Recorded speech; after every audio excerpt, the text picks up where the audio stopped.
This is HRRN, horse racing's voice. And the lead is now held by Always Dreaming. Always Dreaming set down for the drive by John Velasquez, and he's moving away. State of Honor is up into second, an impressive edge. Canavera too little, too late, but inside the 16th pole, the 2017 Florida Derby to Todd Pletcher, and Always Dreaming. They won it by 4 in the end. Fusa Ichi Pegasus is asked for his best in mid-stretch. Into the final furlong, and Fusa Ichi Pegasus runs by the front runners, and he's pulling away, and he is pulling away impressively. Red Bullet left behind, Country only third, Aptitude fourth.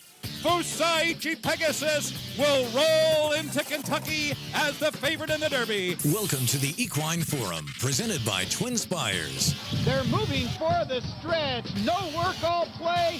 Fly so free and strike the gold in the center of the track. It's Strike the Gold moving by and getting the lead from Fly So Free. Strike the Gold in the center of the track is drawing away. Fly So Free is second. Then on the inside, that's No Work, All Play, but it's Strike the Gold. He's going to win the Bluegrass. Strike the Gold drawing out. Justify leading past the 8th pole. He's a couple of lengths in front. Boldoro is closing on the inside. It's Justify by 3/4 of a length. Boldoro trying ever so hard, but Justify, another exhilarating exhibition by the supremely gifted athlete. He's on a dizzying ascent to greatness, winning the Santa Anita Derby. Now, here's Mike Penna. Good morning once again, everyone, and welcome to the show that launched a network. It is the Equine Forum, all presented by TwinSpires and all right here on the Horse Racing Radio Network. Coming to you all across North America on Sirius 162, XM 207, our affiliates in Lexington, Louisville, and across the country, streaming worldwide and podcast on our website, horseracingradio.net, or wherever you listen to your podcast. I, of course, Mike Penna, Baron of the Backstretch, happy to have you in the starting gate with me right up until 11 a.m. Eastern. 62 Kentucky Derby winners have come from either the Wood Memorial, Santa Anita Derby, or Bluegrass Stakes. 62. But only one of those has had a significant success record in recent years, and it ain't the Wood, and it ain't the Bluegrass. It's the Santa Anita Derby, which has given us 3 Kentucky Derby winners over the past decade, starting with California Chrome in 2014, Justify in 2018, and Authentic in 2020. Now, there are plenty of people anticipating that trend is going to continue in 4 weeks when you consider that among the 5 horses entered in today's Santa Anita Derby are Eclipse Champion Juvenile Citizen Bull, the horse currently the favorite for the Kentucky Derby in the future wagering, Journalism, and the horse he beat in the San Felipe last time out, Barnes. You throw in the half-brother to Mage and Door Knock by Baeza, and you're looking at a highly capable quartet. And while that region may give us the strongest overall number 1 seed to tie into the NCAA basketball Final Four, I don't think it would be wise to write off horses coming from the Wood or the Bluegrass this year. You look at the Wood, and by the way, the Bluegrass, as many of you have already heard, I'm sure almost all of you have already heard, has been moved from today to Tuesday because of the severe weather forecast in central Kentucky. So Keeneland making that call early on in the week to say, okay, we're going to take our Friday, Saturday cards, our first 2 days of the spring meet, move them to Monday and Tuesday. So the Ashland will be run Monday, the Bluegrass Stakes coming up on Tuesday, but you do have the Wood and the Santa Anita Derby going off on schedule this afternoon. Captain Cook for Rick Dutrow in the Wood Memorial is the horse, in my opinion, that can come out of that race and say, okay, I belong in the upper echelon. I'm the horse that can become the first horse since Fusa Ichi Pegasus to win both the Wood and the Kentucky Derby. Now, he's not the favorite. Rodriguez is the favorite. And he's looking to get Bob Baffert. Believe it or not, Bob Baffert has won, as we all know, nearly every big race there is to win. He's never won the Wood. Now, I didn't go back and look at the number of starters Bob Baffert has had in the Wood Memorial, but he's never won it. And Rodriguez, who, by the way, keep in mind, he's the 5-2 morning line favorite. He's only a maiden winner. That's it. And he dominated. He won by 7 back on January 4th.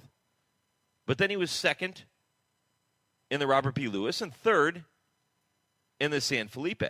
But if you're a believer in the Santa Anita Derby being the race that's going to provide us with the Kentucky Derby winner in 4 weeks, then Rodriguez's form doesn't look all that bad, because when he was second in the Robert B. Lewis, he finished 3 3/4 lengths behind his stablemate and champion, Citizen Bull. And when he was third in the San Felipe, he was running behind Journalism and Barnes. Of course, he was more than 10 lengths behind those horses, but those were the horses that were finishing in front of him. So he's proven he's not quite up to their level yet. Is he up to the level of a Captain Cook and the competition in the Wood Memorial? There is no Citizen Bull in here. There is no Journalism. There is no Barnes. I think Captain Cook is a really nice horse, and I think what he's done in his 2 starts since going from Norm Cassie to Rick Dutrow has been very impressive. Breaks his maiden by 9 1/4 lengths. He comes back and wins the Withers. Again, not against the type of company that Rodriguez has been facing, but he's done it the right way. He's been very professional. His numbers are solid. You could argue even better than Rodriguez. If you look at his last race, he got a 100 Brisnet speed figure. The top figure for Rodriguez is 97 in his maiden win. Is Captain Cook fast enough to beat a horse like Rodriguez? We'll find out. But he has another advantage, too. The Withers was 1 1/8 miles. The Wood Memorial is 1 1/8 miles. He's proven at the distance. Rodriguez is not. The late Harvey Pack would always say, on the replay show in New York, every night, he would always say, never bet a horse as the favorite being asked to do something for the first time. Rodriguez has never gone 1 1/8 miles. And, by the way, he's never shipped out of California before. Now he's got to come all the way cross country, run on a whole new racetrack. I think he's very vulnerable in that spot today. Yes, he may have been running against better competition than Captain Cook, but I think he's a very vulnerable morning line favorite. I think Captain Cook can be the horse to elevate himself coming out of the wood if he runs a big race. Now, he has to prove that he belongs. But if he does that today, I don't think you can overlook the Wood Memorial as being a race that can provide us with the Kentucky Derby winner this year. And oh, by the way, Sand Devil is another very interesting horse in there. Sand Devil had all kinds of trouble last time and still ran a really good race. Now, he has to prove he can compete at this level, but don't be shocked if Sand Devil is the one standing in the winner's circle after that race. And then you throw in Grande from the barn of Todd Pletcher, Statesman for Shug McGahee, and Undefeated Passion Rules from a guy named Brad Cox, who seems to win everything he puts a saddle on. So the Wood Memorial has some credentials this year. So does the Bluegrass on Tuesday. Look at the horses signed up for the Bluegrass. Chancer McPatrick, up-and-comer River Thames, Burnham Square, the Holy Bull winner, Owen Almighty, the Tampa Bay Derby winner, and I think the wild card of the entire Kentucky Derby picture, East Avenue. He returns to the scene of his greatest triumph in last year's Breeders' Futurity, and no, East Avenue has not been good. He has been terrible in his last 2 starts. He had a legitimate excuse in the Breeders' Cup Juvenile when he stumbled so badly at the start. Never got into the race. Legitimate excuse, draw a line through it. But we all expected more from East Avenue when he came back in his 3-year-old debut in the Risen Star on February 15th. We didn't get it. He was a heavy favorite that day.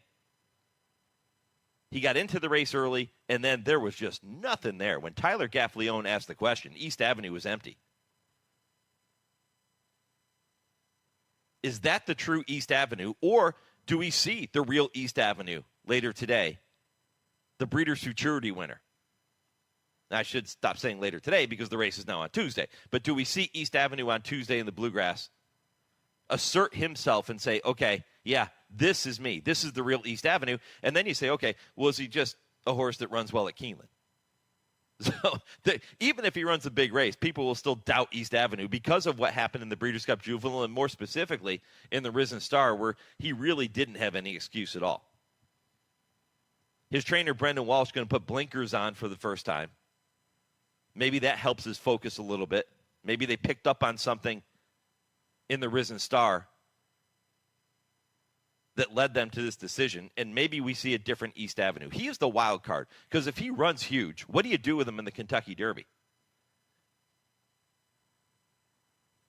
I think he's a must-use. If he runs massive, let's say East Avenue comes back and dominates the Bluegrass Stakes the way he dominated the Breeders' Futurity, and that race made him the favorite over, by the way, Champion Citizen Bull in the Breeders' Cup Juvenile.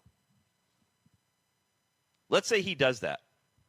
Then what do you do with him in 4 weeks? You have to use him, because then you can look at it and say, okay, for those doubters, you can say, well, he just likes Keeneland. He runs his best races at Keeneland. Maybe. Or you could say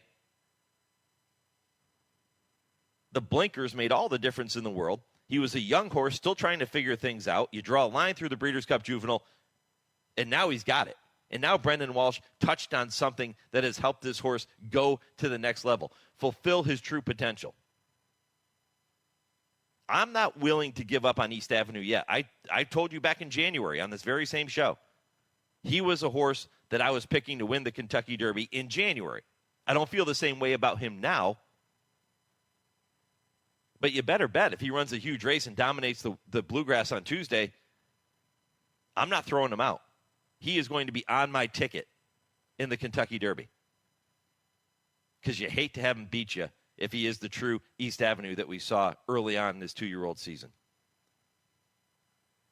So with all of that being said, the poll question this morning, which morning line favorite is most likely to be upset in these 3 Derby prep races? Is it Rodriguez in the Wood Memorial? Is it Journalism in the Santa Anita Derby?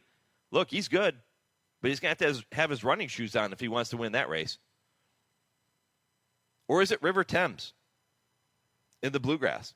Super talented, a little bit light on experience, but he's super talented.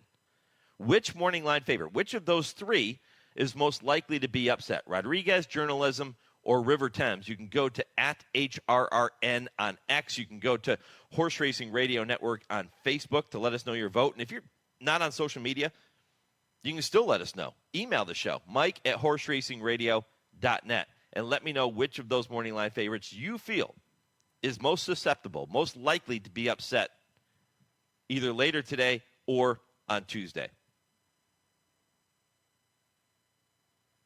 Very busy show. It's going to begin shortly with Terry Finley of Point Thoroughbreds. He's going to look back on their big win in the Arkansas Derby last weekend with Sandman. He'll look ahead to the Wood Memorial, where they send out Statesman this afternoon.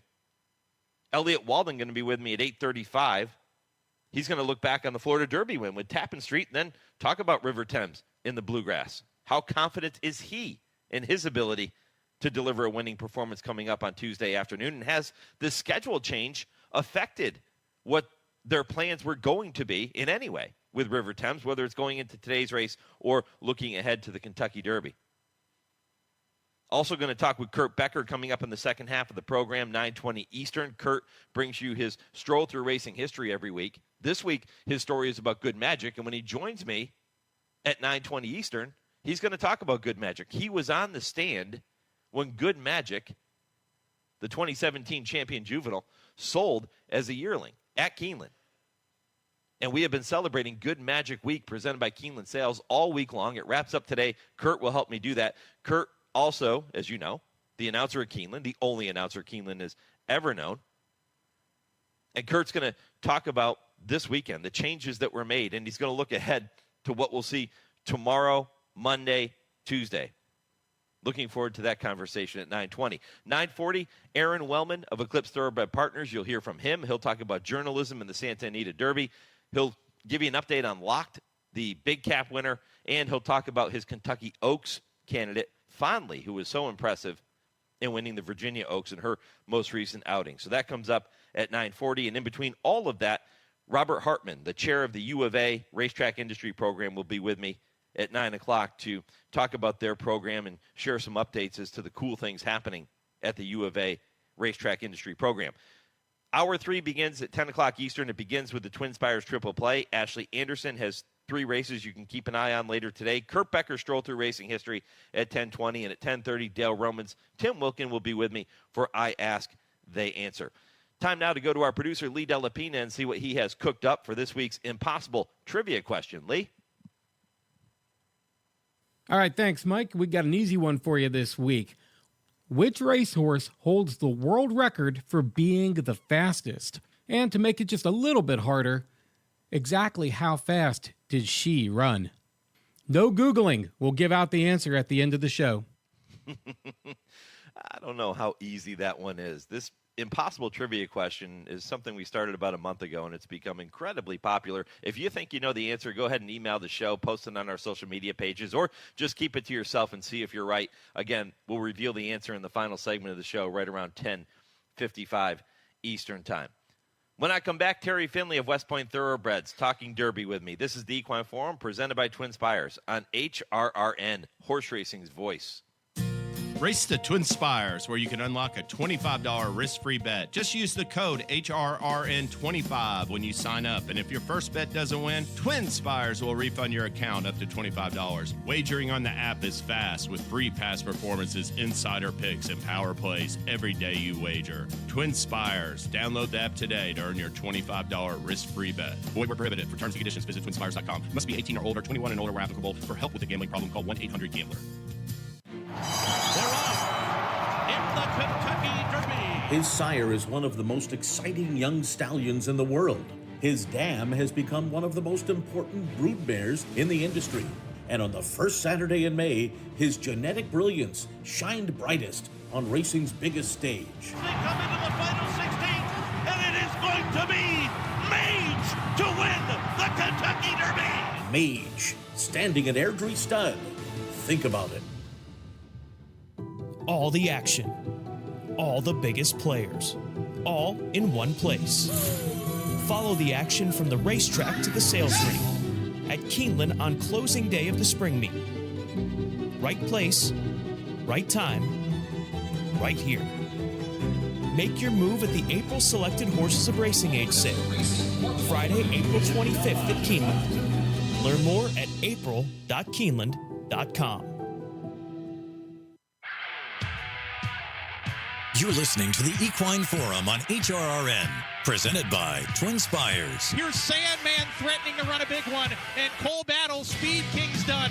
Cornucopian, the dirt has turned into quicksand. He's done as they come to the top of the stretch here. Cole Battle, Sandman going at it, and Publisher trying to break his maiden in the Arkansas Derby. Cole Battle has lost the lead to Sandman. Publisher, the only threat to beat him. Sandman, he's green, drifting around here. It's Sandman in front by 2. Publisher is second, and Sandman, he's run his A race, and he gets a confidence booster heading to Kentucky. Sandman does it. The son of Tappan for Mark Cassie and Jose Ortiz win the Arkansas Derby over Publisher and Cole Battle.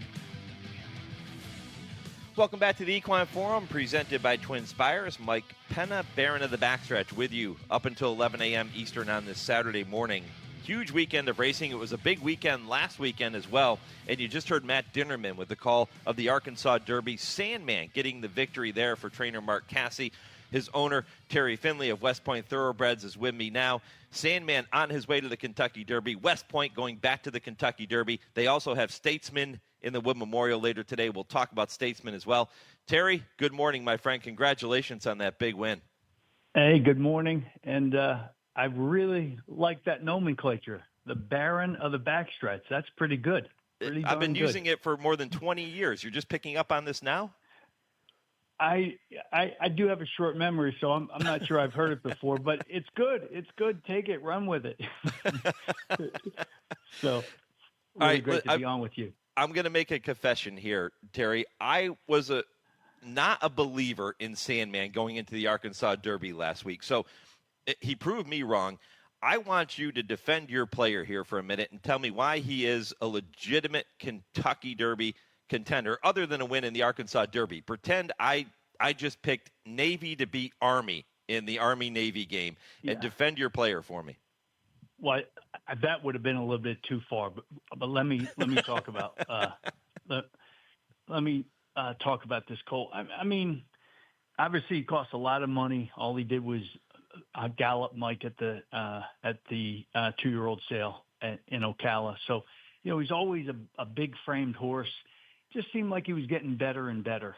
Mark never got rattled. The partnership group is really experienced overall, and we were all together in this. We thought that there was a chance he could keep really coming forward and keep checking the boxes, and he did. Obviously, the Rebel was a little tough because he got too far out of it, but I don't think that was really either him or the jockey. He got pinched going into the first turn and really had to take up. He didn't snatch up, but he really that took away his momentum. So the fact he only got beat like a length and a half or so in the Rebel, we spent a month saying if he moves forward and we don't get so far back, we were going to be tough to beat, or we were going to be live in the Arkansas Derby is what we thought. And listen, I just think he's the kind of horse, he certainly seems like he wants to go all day long, as we say in the industry. And,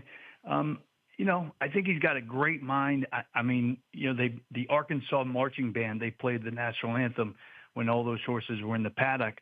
I know some of them took it better than others, and I know he was in the group that took it very well. So, 68,000 people, he never turned a hair. And as our jock said, after he galloped out and he pulled him up, he stood there and he really didn't take a deep breath. So, listen, we're going to Kentucky Derby with a decent amount of confidence, but you better not go to the Derby overconfident, because I'm not sure the racing gods really appreciate that. Mark Cassian, and I'm going to assume he consulted with you and with DJ Stables and the ownership group. He made the decision to bring Sandman to Churchill Downs shortly after that Arkansas Derby win. He's already there making his preparations for the Kentucky Derby. Talk about what goes into that decision to bring a horse into Churchill that early. Yeah. I mean, that's really Mark. I mean, that's the logistics, but those things add up. And I marvel at these, the trainers that are in the Hall of Fame. Like they've worked on their systems. They're very, very similar to football coaches. We talk about Army, Navy and the football world, but those coaches, the ones that are at the top of the game, they take care of the details, and their attention to detail is unparalleled. And I think Mark fits into that category. So I never question him. I know that the rest of the ownership doesn't either. And, I love the fact that he's going to have 5 weeks. He's in the midst of 5 weeks at Churchill before the Derby. And I think for a horse like this to get settled into a rhythm and to a routine, that can only help us. Terry, the feeling of hoisting that Derby trophy, being part of a group that was put together with Always Dreaming back in 2017 when he crossed the finish line first in Louisville. Once you experience that as an owner, first of all, describe what that moment is like, and then tell me about how much more you want to experience it again. Yeah. You think about it a lot, Mike, there's no doubt. And really and truly, and I know, look, we all try to be as humble as possible. This is a game of egos, and it's a game of success and all those other things that we know about and we think about in our industry. But you truly do think about the people that have been part of your journey, right? Because it's all about the journey. And that's what I did when I was up on the stand. I thought about, those guys that really gave me a chance, and the partners that really didn't have a reason to invest with us, and they did, like back in the early 90s. So I think much the same when you think about the prospect. And look, it's amazing to be in the position where we'd at least, have a decent shot to raise that trophy again. But, I really think it'd be cool for the partners and their families to experience that and to touch that trophy. Man, those are the types of moments that when you get older and you and you think back on your life that you're going to remember. And I'd offer, there probably aren't that many, and there shouldn't be that many really special moments. And the great thing about our industry and our sport is that every once in a while, if you stay at it and you don't weaken, you have a legitimate shot to have, one or a couple of those moments. So I'm hoping that we get another shot, but if we don't, we'll turn away. We'll get up Sunday and we'll get after the rest of our stable. But it's certainly exciting, and we do feel very blessed to be in the position we're in. Well, not only do you have Sandman, there's a chance you could also have Statesman qualify for the Kentucky Derby with a big effort in the Wood Memorial in New York. Shug McGahee, his Hall of Fame trainer. Tell me a little bit more about this 3-year-old by Constitution. Yeah. We actually bred this colt, and we bred him in partnership with Vinny and Teresa Viola. We've been partners for well over a decade. I bought the mare in Europe from Andrew Rosen. I remember her winning the Alabama, or actually it might have been the Personal Ensign. It was a Personal Ensign at Saratoga. She won by about 10, which you're not supposed to win a grade 1 by 10 at Saratoga. So I've always loved the family, and she's been a little bit of a disappointment. She's had a grade 3 stakes winner, but other than that, they've been fair to middling, and we retired her, right? We took her out of service, and she's in a field in Kentucky. I'm talking about the Mare Icon Project. But, he looks like he could be the best one, and he had a so-so 2-year-old year. But I remember in the middle of December, Shug calling me and saying, I think Statesman's starting to turn the corner. And he saw a spot at the beginning of the year up at Tampa Bay, and he won impressively, really surged at the end, and he turned around and he did it again in the A other then. So on the sheets, he's very, very, very live. I know it's a good, solid field, but I don't think anybody lays over that group of horses up there. And, we moved down there 2 scratches, so we're in the 9 hole, but really that shouldn't matter. We'll break. We'll try to get good position. I was talking to Shug about this yesterday, and, obviously it's a different, the depth of the water is different. It's deeper. Right, but if he can do the same thing, I think he might have to like a shot to be competitive with that group of horses, and it'd be very cool to have a homebred in the Kentucky Derby. I know breeders they talk about that, and right, it's like having your kid in the major leagues or in the Olympics or whatever. But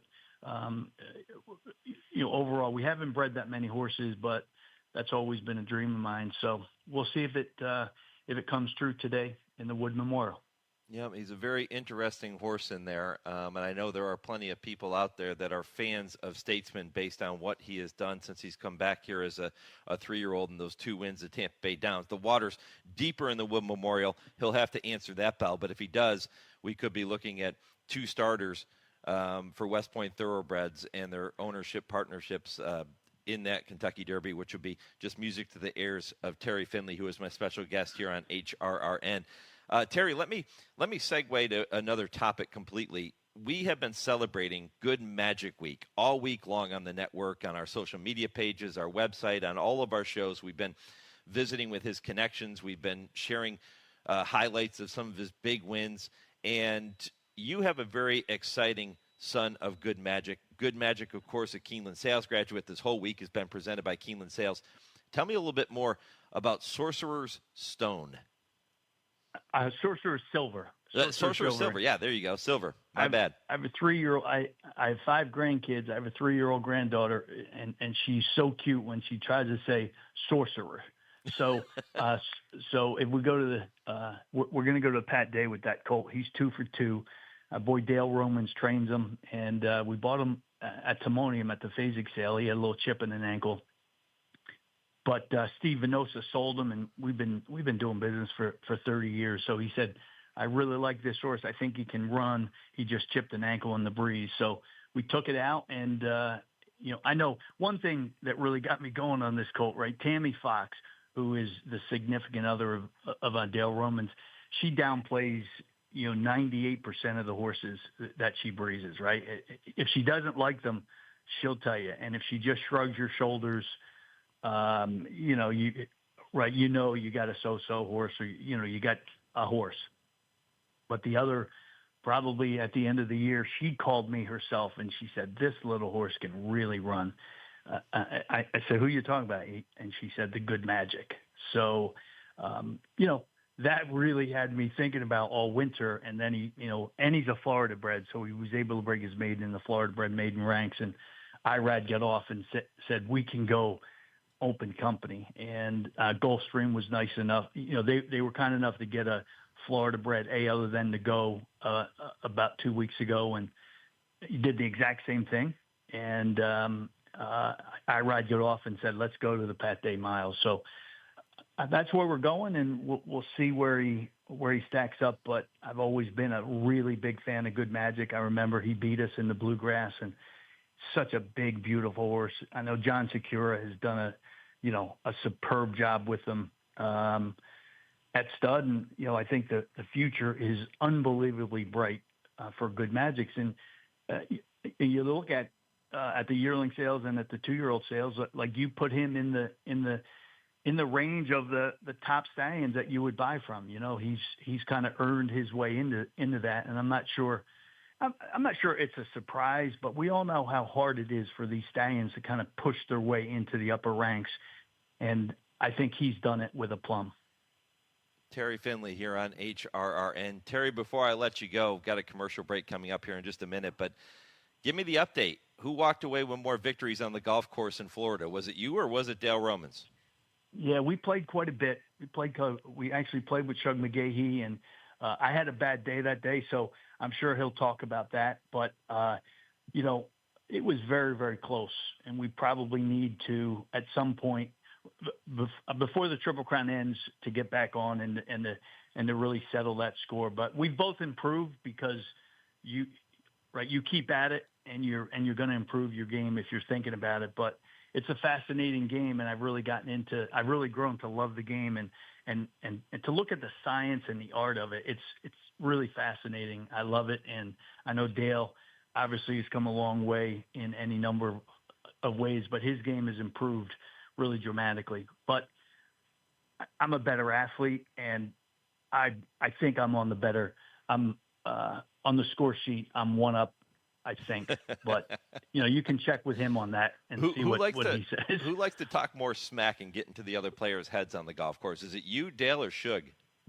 Well, I think Shug is pretty good, because when you have a bad couple holes, he'll just make like one short and sweet and biting comment, and then you're thinking about that, and you're not thinking about your golf game. So it's kind of in a weird kind of way. It's a plus to have him knock you, but he's amazing. He's in his mid-70s, and he's got a beautiful game. He doesn't really hit the ball far, but it's always straight, and he's very strategic, and I love his game, and I would hope that I'd be able to start to emulate that game, because it's a polished and honed swing and game. So I know Shug's probably had a lot of rounds over his life, and it shows. Terry, good luck in the Wood Memorial. All the best with Sandman over the next few weeks. I'll look forward to seeing you in Louisville in about a month or so. And go get it done later today, my friend. Thanks for everything. As always, Mike, thank you. I appreciate it. All right, Terry Finley, West Point Thoroughbreds. Coming up next, I'll turn our attention to another owner. That's Elliott Walden of WinStar Farm. They are represented by Tappan Street, winner of last weekend's Florida Derby, and River Thames, the morning line favorite in the Bluegrass Stakes. That's coming up next, right after your Legends of the Turf and this short commercial break. 9 horses answered the call to post in early May of 1957 for the running of the singular most famous race in America, the Kentucky Derby. The drama had unfolded in part in the early morning hours on that Saturday on Churchill's backstretch at 7 in the morning, when Calumet Farms General Duke stood blanketed in the aisle of Barn 15, while veterinarian Alex Harthill and trainer Jimmy Jones lifted his left foreleg to examine an area which had been the subject of speculation and concern since he'd come back from a second-place finish to Federal Hill in the Derby trial the previous Tuesday a little bit sore. The final call was up to Jones, and even though it was only a bruise, it was pretty sore. General Duke had blown out a quarter in 24 that morning and had shown nothing untoward in his movement in that outing. But he limped ever so slightly while being cooled out. By 10 in the morning, the decision was made, and General Duke would not go postward this day in the run for the Roses. In the field were Bold Ruler, Indian Creek, Gallant Man, Federal Hill, Better Be, Shanpack, Round Table, Iron Liege, and Mr. Jive. It was a chilly day in the river city of Louisville, the temperature hovering in the 40s, and that gave cause to the holding down of both the crowd and the mutual handle. Bold Ruler was a 6-5 post-time favorite, with both Gallant Man and Round Table highly regarded as challengers. With General Duke out of the race, the other half of the Calumet entry, Iron Liege, was far less regarded and was 8-1 at post-time. Starter Jim Thompson got the field away to an excellent start. Federal Hill, trying to give Louisville its first hometown win since Old Rosebud in 1914, quickly stepped to the front as expected. Down the long straight and on beneath the hallowed TwinSpires past the stands for the first time, it was Federal Hill, Bold Ruler, Iron Liege, and Round Table in that order.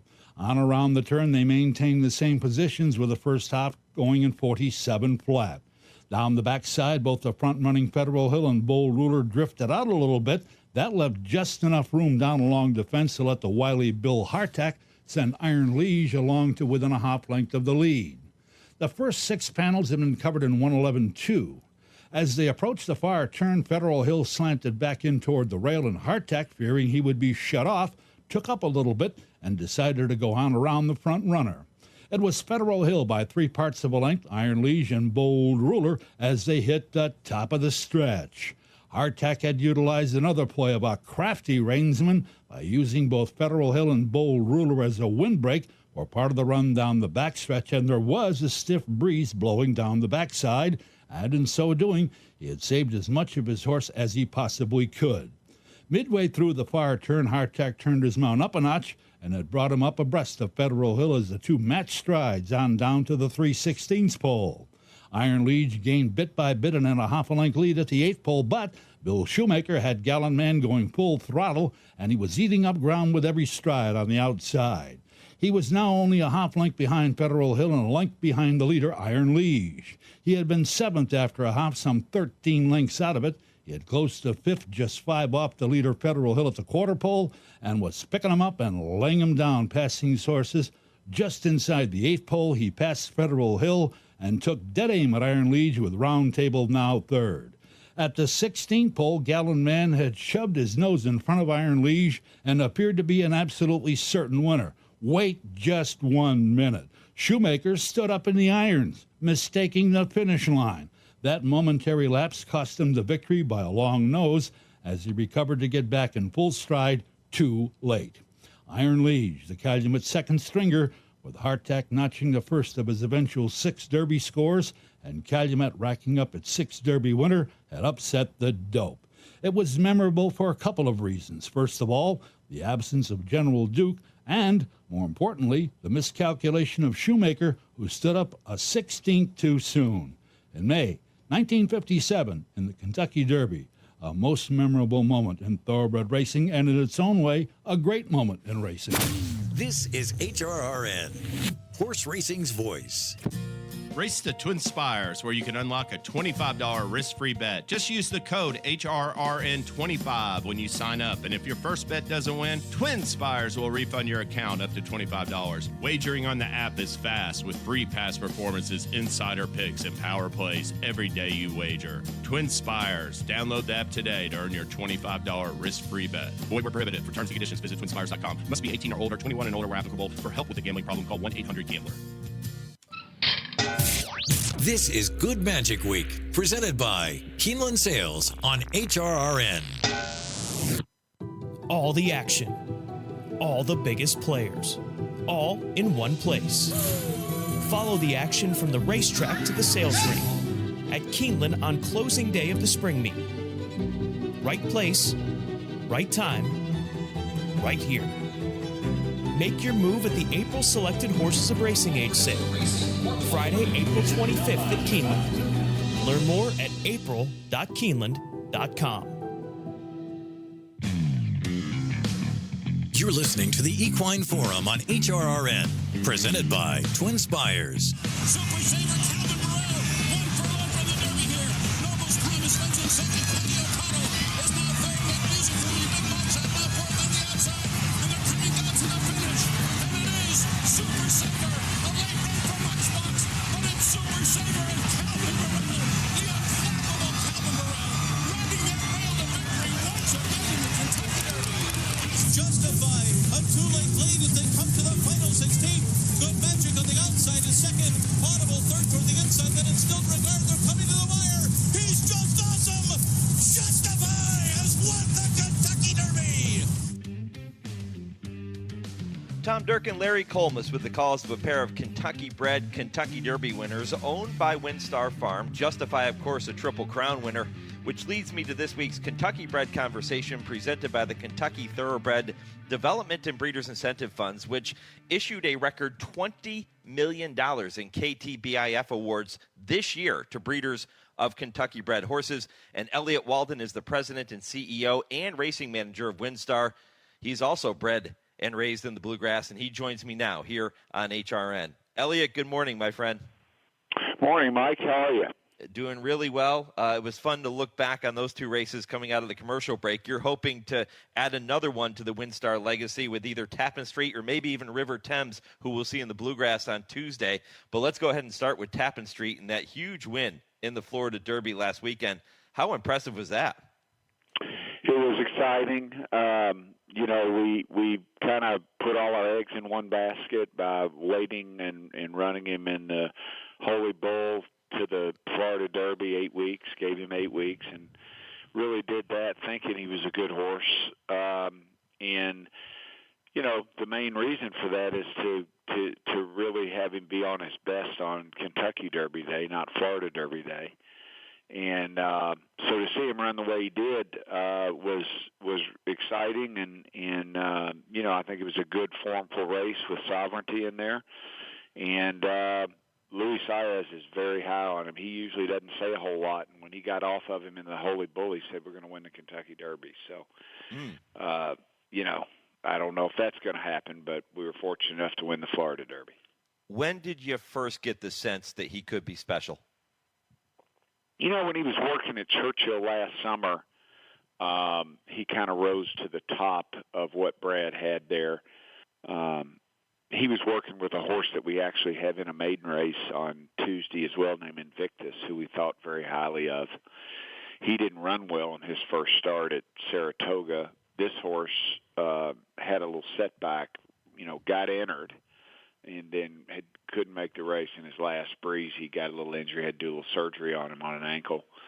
And then, came back at Payson and got ready by the end of the year and was what we thought he was. What was the most impressive part of that victory in the Florida Derby last weekend?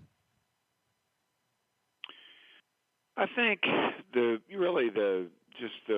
professionalism he showed, because if you go back and look at his first two starts, he didn't switch leads on time, a little green, made the lead in the Holy Bull and kind of let up a little bit, thought his job was done, got beat fair and square by Burnham Square, who's a nice horse in his own right, and we'll see him run Tuesday as well.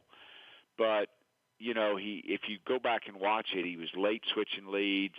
He did some things wrong. You worry, well, maybe you need to give him more starts. Well, the problem with this Derby thing is if you give him a bunch of starts, then when you get to, chasing points and all that stuff, then when you get to the Derby, you're kind of out of horse. They take a step back. So we were banking on the fact that, just the progression of the two races and the time between to be able to work on a few of those things would make him a more professional horse when he ran, and that's what happened. I mean, he was in the bit the whole way. You didn't see Louis shoving on him at the 3/8 foal trying to encourage him to run like he knew what he was there to do. He switched leads on time and finished through the wire. It's interesting. You talk about getting to the Kentucky Derby, making sure you have some horse left, not spending all of their energy on so many starts getting to the Kentucky Derby. A guy like Wayne Lucas has a completely opposite approach, right? He runs his horses as 2-year-olds. He runs them early in their 3-year-old season and runs them often. And a matter of fact, his horse coming into this year's Kentucky Derby has, 9 starts under his belt already. There's 2 different schools of thoughts on this. There's the experience part of it and then the lightly race part of it, making sure you have horse left. You fall on the latter side of the argument. But how much of that really depends on the horse, though, Elliott? I don't know. I mean, I think it's more of a judgment call. Obviously, if you have a light-framed horse, you want to be careful not to over-race them. I don't know. I mean, I do think you're right. There's well-schooled, intelligent, very successful horsemen on both sides of the camp there. From an experience standpoint, Justify was, it had 3 starts, January, February, and April 3rd. And then Super Saver had only had 2 starts at 3.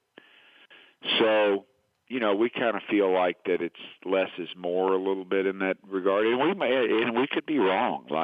He could get the Derby day in 20-horse field and lose his mind. I don't know. But I do think that I feel like the 8 weeks, and now he's going to have 5 weeks. I think he's going to move forward again. But we'll see. It's a good race. There's a lot of good horses there. I think he's in the top 4. So we'll see what happens.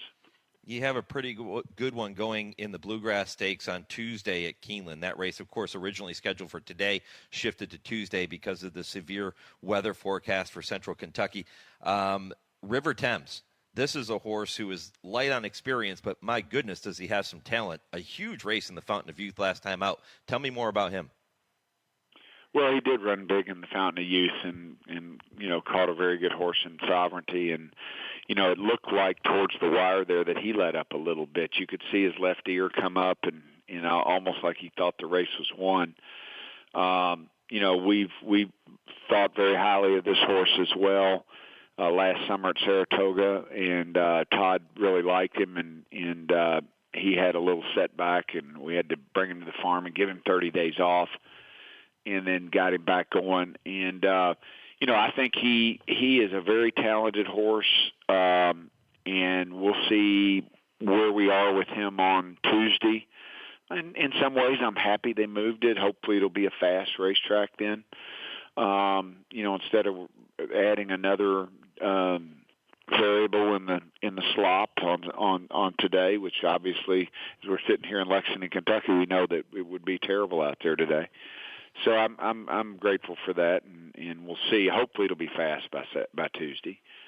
But we'll see. I mean, I think he's a horse that belongs in the mix, and I know that I think it's a very competitive race. I think there's 3 or 4 horses that can win, and he's one of them. Elliott, you had so much success during your training career, training over 1,000 winners, of course, Victory Gallop, winning the Belmont, almost getting you that Kentucky Derby victory as well. You think about that success, and you think about your approach to training. When you have guys like Todd Pletcher, the trainer of River Thames, and Tappan Street, and Brad Cox, what is it about those individuals and their approach to the game that makes them such good trainers? Well, Todd's ability to stay the course. His work ethic is bar none. I mean, he's at the barn 7 days a week at 4:30 in the morning. I mean, and it doesn't vary.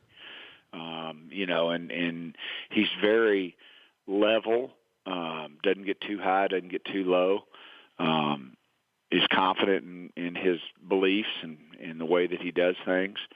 And has a very caring program that they look after their horses very well. Every detail's checked over every day, and it's a really, really organized, well-run program that has provided tremendous results. And you could count on one hand the trainers that are going to have the success that Todd Pletcher has had in the course of history, and a phenomenal human being to boot.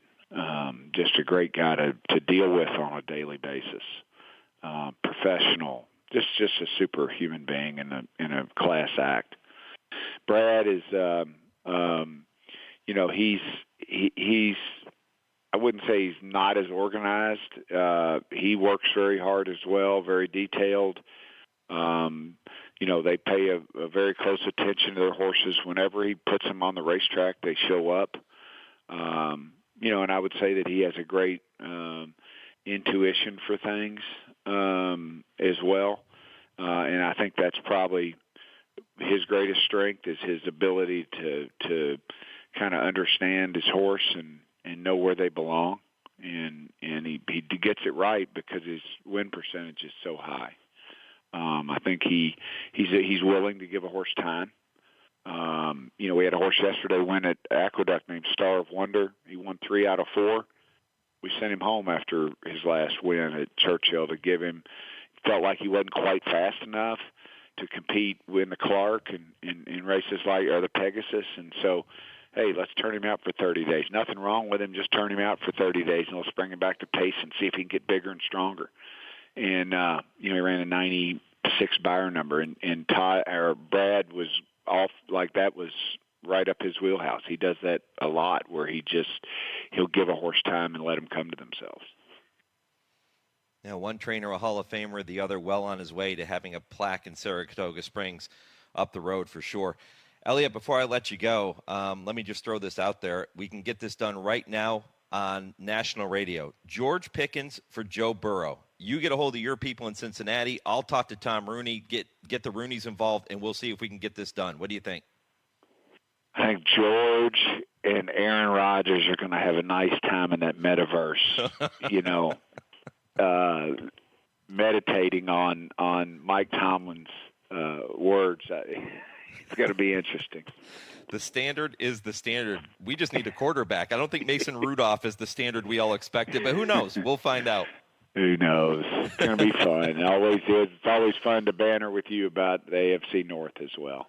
Appreciate it, my friend. Best of luck with Tappan Street in the coming weeks, and, of course, River Thames coming up on Tuesday. Go get it done, Elliott. Thank you. Thank you, Mike. All right. You all have a great day. All right, Elliott Walden with this week's Kentucky-bred conversation, and somebody who certainly bleeds blue but has had an awful lot of success with these Kentucky breds, including, as I mentioned, Super Saver and Triple Crown winner Justify. That is indeed your Kentucky bred conversation for this Saturday morning. First implemented in 2005, the KTBIF has provided more than $250 million to breeders of Kentucky breds winning eligible races worldwide. In 2024, Kentucky breds won 72% of graded stakes races in the United States, including the 3 legs of the Triple Crown with 3 different horses, and captured 10 Eclipse Awards led by Horse of the Year and Champion 3-year-old filly Torpedo Anna, and were named Co-Longines World's Best Racehorses with City of Troy and Laurel River. With the average field size of 8.9 horses, all sources wagering on Kentucky racing has grown the past 4 years, and we do not plan on slowing down. Kentucky breds, breed them, raise them, race them, we all win. For more information on racing and breeding in Kentucky, visit KentuckyBreds.com. Coming up next, it's this week's edition of Calling All 3-Year-Olds, presented by Spendthrift, and I'll tell you what's ahead in a very busy second hour of the program. This is the Equine Forum on the Horse Racing Radio Network. People do some pretty cool things in their 40s and 50s. Why should saving for retirement be any different? I mean, they go back to college, learn new instruments, start skateboarding. Whoa!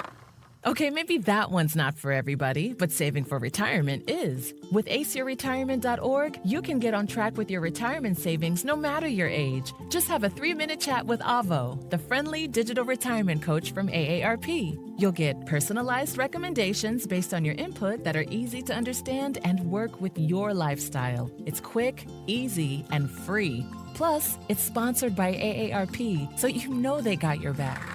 Woohoo! Snarly move, Dad.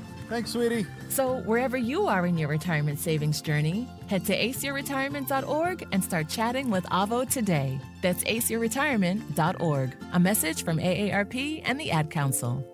Joe Buck and John Smoltz welcoming you back to the City Center Convenience Mart. Well, John, the stage is set for the final transaction. That's right, Joe. Heather's moment has arrived, and you just hope all that training pays off. Heather lays down her purchase, but Randy rings it up as slowly as he can. He is a wily veteran. It gives Heather's eyes the chance to wander. Uh-oh. Yep, she's looking at the cigarettes. There's nothing good back there. Quit now, and in 5 years, your odds of getting certain cancers drop 50%.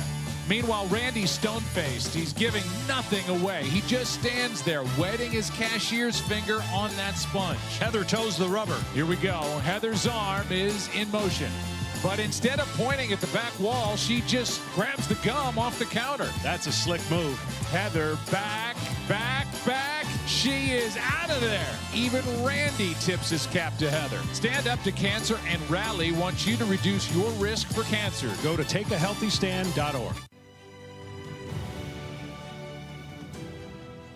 Free health care, hundreds to more than $1,000 per month in disability compensation, and tens of thousands for college tuition. These are just some of the U.S. Department of Veterans Affairs benefits that may be available to veterans. VA is focused on customer service like never before.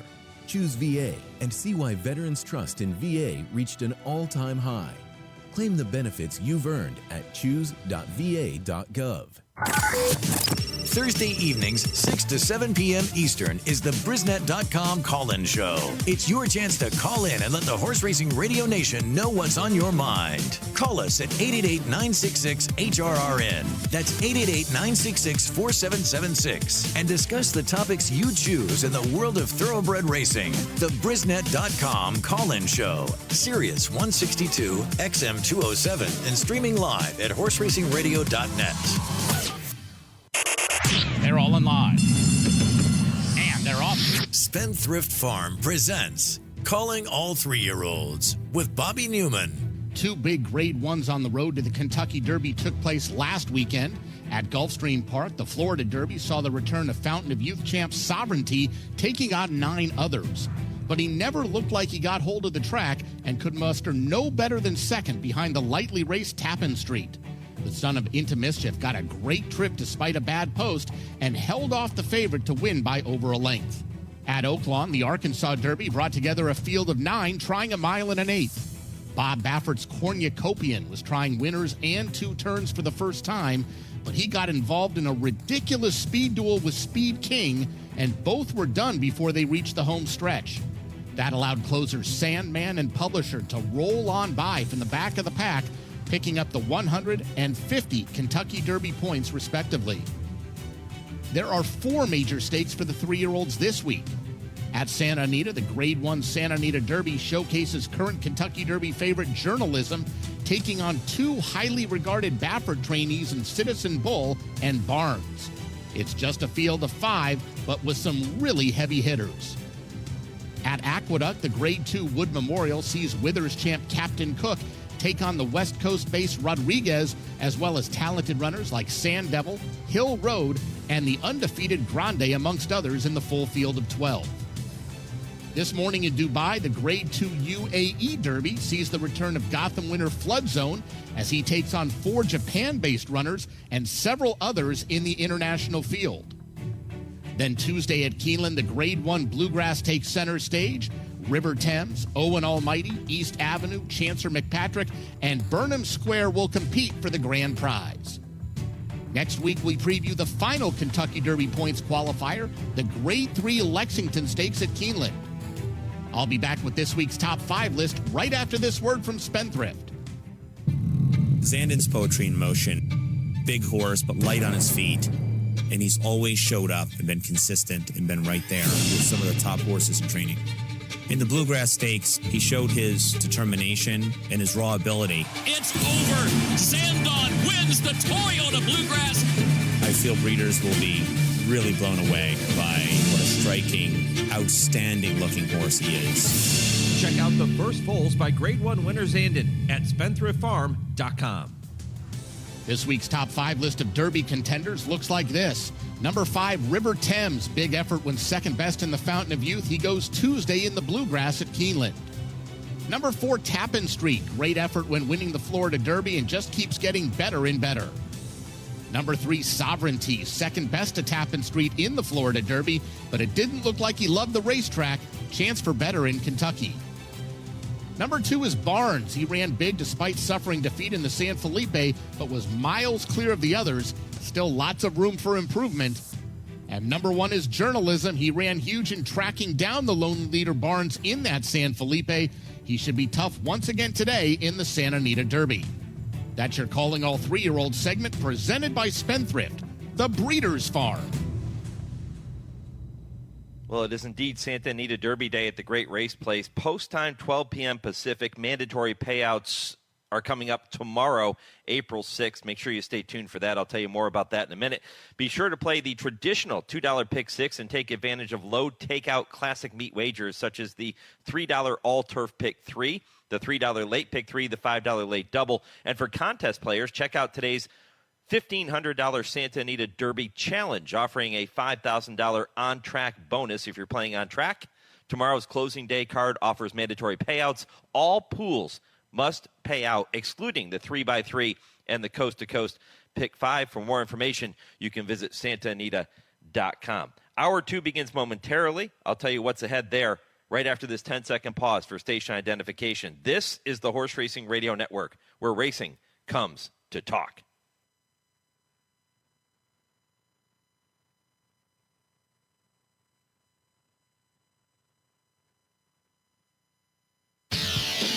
This is the Equine Forum, presented by TwinSpires. 1 hour down, 2 to go on a loaded weekend of thoroughbred racing, edging closer to the first Saturday in May. A couple of big prep races on the docket later today, the Santa Anita Derby in California, the Wood Memorial in New York, and of course the Bluegrass Stakes, originally scheduled for today, postponed to Tuesday. If you missed my conversations with owners Terry Finley or Elliott Walden in the first hour of the program, head back to our website, horseracingradio.net. After I finish up at 11 a.m. Eastern, you can listen to all of the interviews here on the Equine Forum via podcast on our site and on every podcast platform. Poll question for you this morning. Which morning line favorite is most likely to be upset in those 3 Kentucky Derby prep races? And you have Rodriguez, who is the morning line favorite in the Wood Memorial, Journalism, who is the morning line favorite in the Santa Anita Derby, and River Thames in the Bluegrass on Tuesday. And so far, 55% of HRRN Nation saying it will be Rodriguez as the most likely to be upset among those 3. River Thames shortly or right behind with 42% of the vote. Only 3% of you thinking it's going to be Journalism. He is the morning or the winter. Let's see. He is the future book wagering favorite with the Kentucky Derby future wagers is Journalism, and a lot of you thinking that he is the real deal. There's only 3% of you thinking he's going to be upset in that race later today, but you can continue to cast your vote on our X page at HRRN. You can do it too, Horse Racing Radio Network on Facebook. And if you don't do social media, email the show, mike@horseracingradio.net, and I'll get to those responses coming up shortly. Our impossible trivia question, the answer will be revealed as we do every week in our final segment at 10:55 Eastern. What horse holds the world record for being the fastest, and how fast did she run? There's a clue for you. That comes from our producer, Lee. See if he can stump you this week, or if you can find a way to come up with that answer. No Googling, of course. And if you know the answer, you can post it on our social media pages or send an email to the show. And again, 10:55 Eastern, we will reveal the answer to this week's impossible trivia question. Robert Hartman is the chair of the University of Arizona Racetrack Industry Program. He joins me now. Robert, good morning. Good morning. How are you, sir? Great to hear your voice again. I'm doing extremely well. You know, I was just talking with Elliott Walden in the first hour of the program, and Elliott, of course, WinStar Farm, the owners of River Thames, who goes in the Bluegrass, is the morning line favorite. He is trained by a very famous UofA Racetrack Industry Program alum, and that is trainer Todd Pletcher. And my goodness, to see him come out of that program, go on to a Hall of Fame training career, just one of so many successful graduates.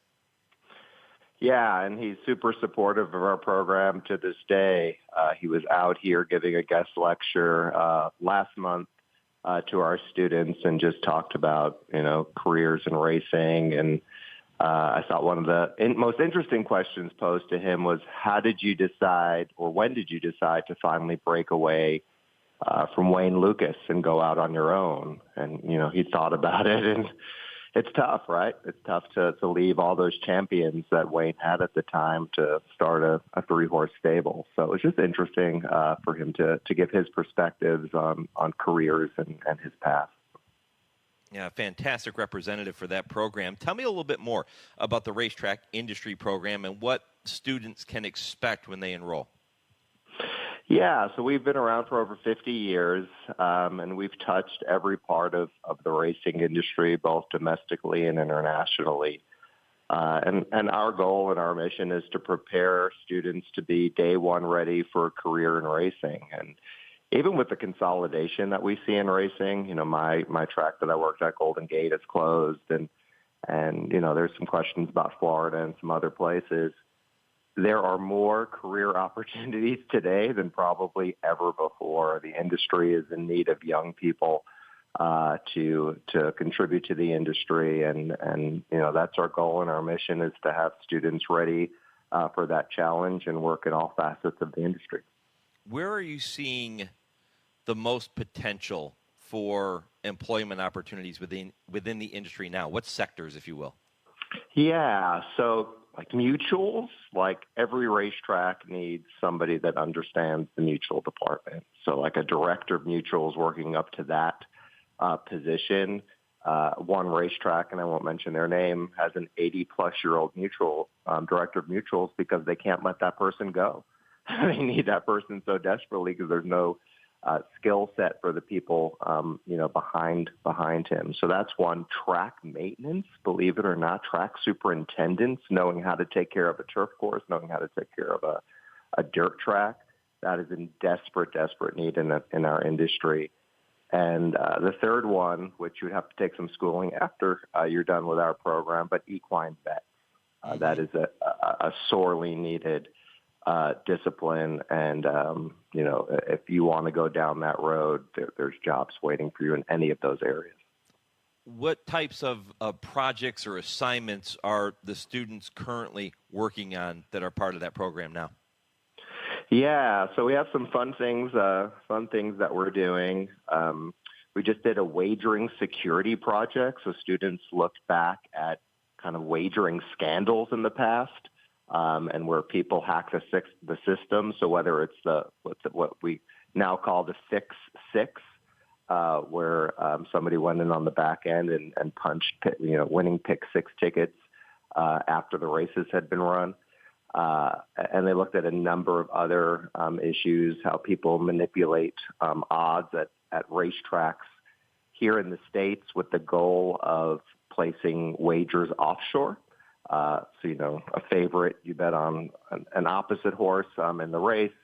So you increase the odds on track for the favorite, and then you place large wagers at offshore separate pool type facilities. So students did that. They're working on a project right now on the constitutionality of HISA. So we had Eric Hamelback as a guest speaker, and then we also had HISA's outside attorney as a guest speaker. So they got both perspectives from both sides. So, and then they were doing a whole bunch of research looking at the circuit courts and their opinions. So that's a bit of a bear of a project, but the students are doing pretty well so far. Is this, Robert, all done through classroom sessions, or do the students have the opportunities to go on field trips and maybe take advantage of some experimental learning opportunities? Yeah, great question. Ever since day one, our founders, Mr. Vessels, Mr. Goodman, they were all about hands-on. They thought there's no way you can learn about this industry without doing. So, they believed the classroom was important, and they believed the symposium was important, which we could talk about in a little bit. But they really believed you have to get out there and see it, feel it, smell it, touch it. So this next semester in the fall, we're going to do a field trip for each one of the 3 breeds. So we're going to go to the Little Brown Jug, harness racing. We're going to go to the AQHA Challenge Championships, and they get to shadow a trainer that's running horses in their big day of racing. And then the students every year work at the Breeders' Cup. So this will be my 5th year. So 5 years that I know for sure. Breeders' Cup hires them to do all sorts of jobs at the Breeders' Cup and get that hands-on experience for thoroughbred racing's biggest day. That's really, really cool. It's a wonderful opportunity for all the students attending the University of Arizona Racetrack Industry Program. Robert Hartman, the chair of that program, with me here on the Equine Forum this morning. How about internships? Do you have any kind of summer internships that are planned for the students? Yeah, so we do internships throughout the year that can do internships remotely. With the power of remote work, they could do internships during the semester. We have a student that wants to get into announcing, and he's one of the announcers that in his dorm room, he has a setup with a decoder getting international races, and he calls them live in English, and that gets broadcast to all English-speaking countries. So it's pretty cool. He has that opportunity. Pretty neat at 20 years old that he's calling races that are being heard by thousands and thousands of people. And then summer internships are a key part of our program. We send students to farms in Kentucky, to racetracks all over the country.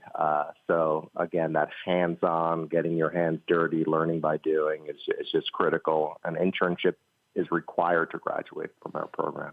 I know there have been several announcers coming out of the UofA industry program. Our Bobby Neuman, who hosts our programs throughout the week, is a graduate and a race caller. Pete Aiello, I believe, down at Gulfstream, another graduate of that program, and they're having tremendous success. It's interesting, Robert, as you were talking about your student that is sitting in the room with the decoder. I remembered I always wanted to be a track announcer. It was my dream job. And when I was first moved to Kentucky, I would practice. I would go to either Turfway Park or to Keeneland, and they would give me a setup outside of the announcer's booth or in I actually had what they called the Pete Rose room at Turfway Park, because Pete, when he was playing the races, would go sit there in that room. It was his private room, and he would bet from there. And so they set me up in the room because Pete was no longer using it, and I would practice into a tape recorder and go back and listen to the tape afterwards. And I obviously didn't have what it took to be a track announcer. That is such a special skill, and I have so much respect for everyone that can do it. But yeah, I was thinking about that as we were talking about calling him into a decoder and it going out all over the world in English. Yeah, pretty cool. And an announcer that we didn't mention, the late Luke Krybosh, also yes, through our program. So we always keep Luke in our thoughts, and special guy. And all these announcers got their start at Rito Park, which is our local racetrack here, calling 200-yard quarter horse races and 4 furlong thoroughbred races. So pretty special that they all, whether it was Pete or Luke or Nathan, currently, got their start, here at our local track. If there are people listening now and they're thinking, okay, this sounds like a really cool opportunity, how can someone that's interested find out more about the program and even go as far to apply for a spot in the program? How does that all work?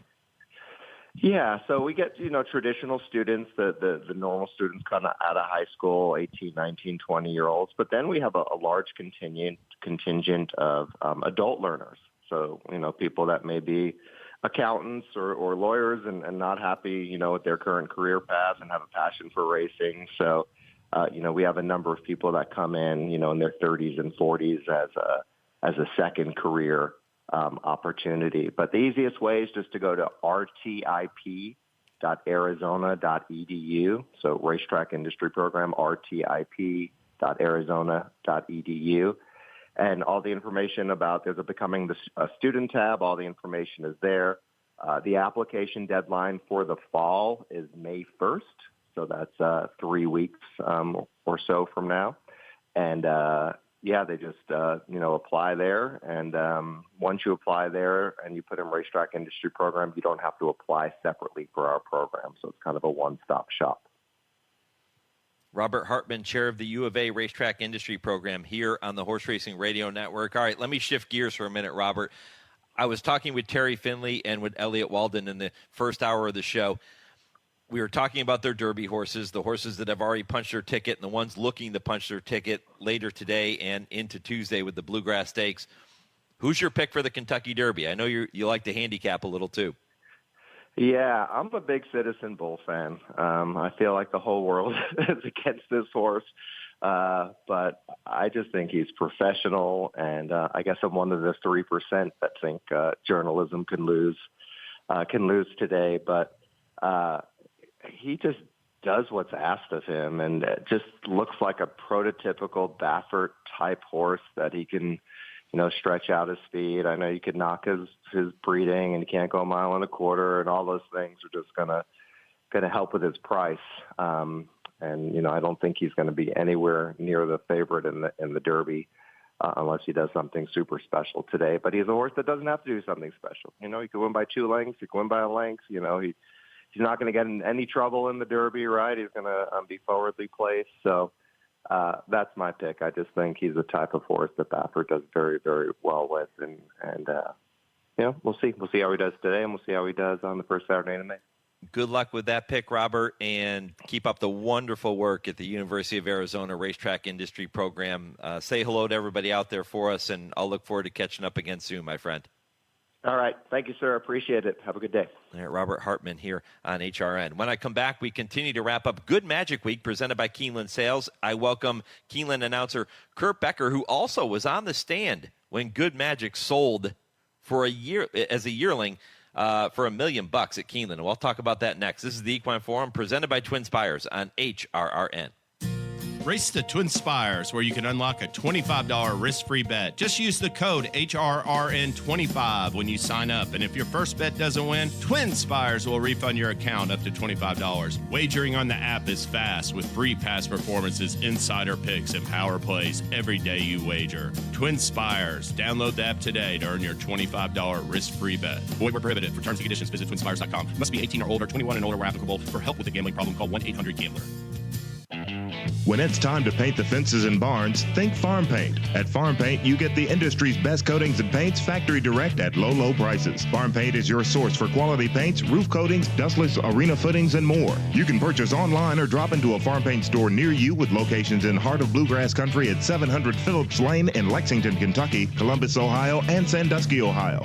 Buy factory direct and save at farmpaint.com. That's farmpaint.com.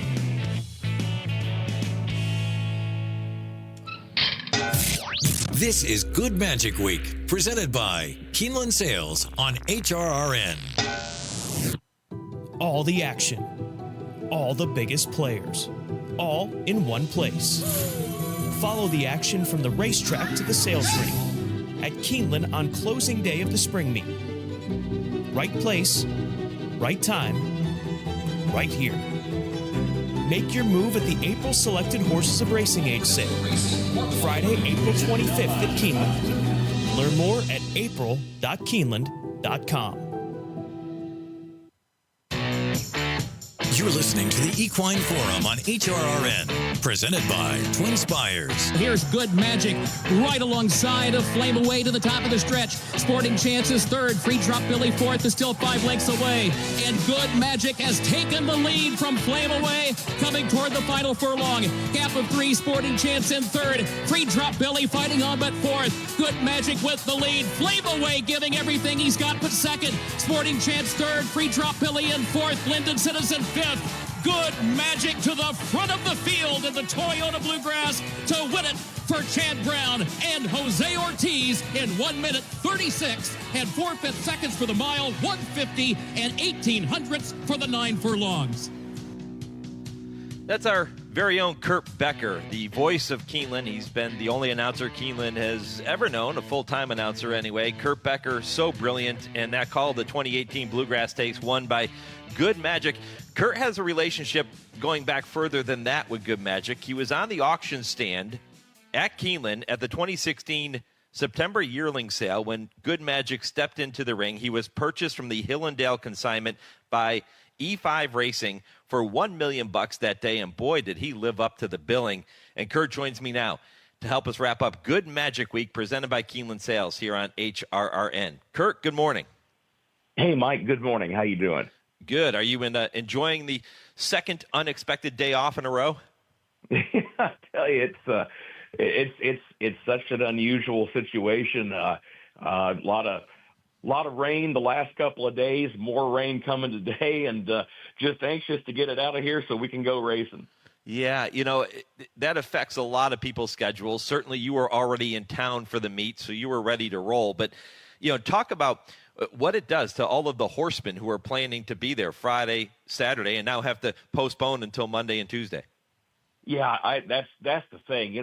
For somebody like me who's a track announcer, my prep work is generally in front of a laptop, sitting in my hotel room anyway. And simple enough, management calls and says, hey, we've had to do this because of the weather we've gotten and the forecast that says we're going to get more. So no problem. I can just sit down and make a few extra notes and watch a few episodes of my favorite TV show or whatever. I guess the point is it's great when you're strictly responsible just for yourself. But I feel for all the folks that have to think what they're going to do as far as the regimen and the care and the training for the horses and the implications of that and how you have to readjust your schedule, because the thing that really is it's tough for everybody involved. No matter if you're racing a claiming horse, an allowance horse, or a stakes horse, but then as far as a race like the Bluegrass, not only does the Bluegrass have significance in and of itself, it's a points-paying race for the Derby. It's really one of the last chances to get points for the Derby. Same with the Ashland and the Oaks. So a lot of things start to come into play. How many episodes of Family Guy have you watched over the past 48 hours or so? There's been that. There's been Andy Griffith. There's been Gunsmoke. I never thought I would say this. I love all those shows. Man, I want to get to racing. I never thought I would sit here and say, man, okay, I'm tired of watching those shows, because I think they're all in their own right entertaining. But man, it's spring, it's April. We need to be at the racetrack. I want to talk to you about the Ashland coming up on Monday and the Bluegrass coming up on Tuesday. We'll do that in a minute, but let's go back to Good Magic for a minute here. I mentioned you were on the stand when he stepped into the auction ring at that Keeneland September sale. Take me back to that day. What do you remember about Good Magic? It's interesting, Mike, because if I get a question about, say, the November sale, where you will get fillies coming off the racetrack, fillies that maybe have raced at Keeneland, have won Grade 1 races, and you kind of know who you're looking for, so to speak. A lot of times those memories will stand out more, because with the September sale, these are obviously yearlings that are untested, unproven racing prospects. So it's one of those things that I really can't say specifically a whole lot about what I remember about the day, except typically in September, those are gorgeous days. Those yearlings are just spectacular looking animals. I do know this, as I told people when he did come back to win the Bluegrass, I think the thing that I found most remarkable about that weekend, that was the same weekend that Monomoy Girl won the Ashland Stakes. So here you had Monomoy Girl and Good Magic. They both went through the sale ring at Keeneland. Good Magic was $1 million yearling. Here those two come back. They win our signature races for the 3-year-old colts and 3-year-old fillies respectively. And I just love being part of that, to see it come full circle. The other thing I probably remember the most about Good Magic was when he won the Bluegrass. I remember coming in that morning. It was bitterly cold. There was snow falling. I remember saying to somebody, "Are we here for the bluegrass or are we here for the January sale?" Because that was kind of what it felt like that day. Yeah, and it didn't bother him in the least. He rolled to that big victory, and we heard your call coming out of the commercial break. And listen, to be in the position you're in, Kurt, to have the privilege of calling races at Keeneland, to be the lone voice of Keeneland after all of these years that Keeneland went through, never having an announcer, what an awesome responsibility. It is, and it's something that I'm starting in my 29th season, and I don't think one ever totally gets to a point where he thinks, okay, this is now routine. It's really not, even after 29 years, because of what Keeneland is, the ambiance of Keeneland, the fact the founders opened the facility in the 1930s without a track announcer, without a PA, didn't put one in for 60 years. I think it's something that always goes through the back of my mind. I remember when the Breeders' Cup came here the first time in 2015, and I've said it before. My respect for the founders of Keeneland is such. I remember thinking with American Pharoah, what's the proper way with here's a horse that is a generational horse. He's coming to Keeneland. How do you prepare? How do you get ready for him? And I've told folks before, I remember hearing the Keeneland charter quoted at a press dinner a few nights before the Breeders' Cup Classic that year. And there were things that were quoted from the charter that had just kind of hit me. You know what? Those same words might apply to American Pharoah, especially, about the founders wanted Keeneland to be a credit to the sport. And so it's always kind of on my mind every single day to do what I can to enhance the atmosphere, but not try to overwhelm the atmosphere. All right, we're going to get to the Ashland and the Bluegrass in just a moment. Kurt Becker with me here on the Equine Forum. But there is more rain in the forecast for tomorrow in central Kentucky, which would mean, yes, racing may take place in Lexington, but it's going to be a wet track. How much, Kurt, how big of a challenge is it calling races on a sloppy, rainy, muddy racetrack at Keeneland? It can go both ways here.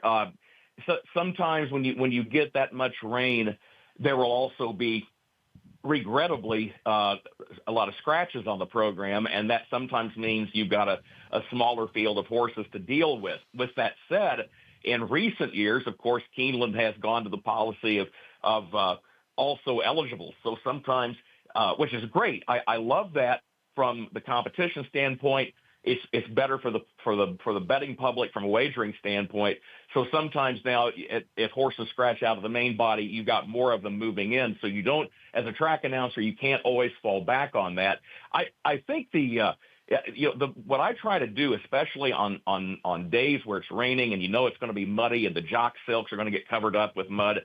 The really tough part is when a horse comes from off the pace, because those horses coming from back in the pack, you can just be guaranteed the jockey silks are going to just absolutely just be nothing but brown because of all the mud that's caked on them. So what I try to do is when the horses are getting ready to load into the gate, when I'm studying silks through the binoculars, I will usually try to look at the jockeys from awkward angles, so to speak. In other words, I will look at the jock silks when they're partially hidden up, say by the outriders that have the pony horses alongside them, because I figure I'm going to recognize those silks better when if I memorize them by just looking at a partial glimpse of a shoulder, for example, or a partial glimpse of a cap before they go in the gate.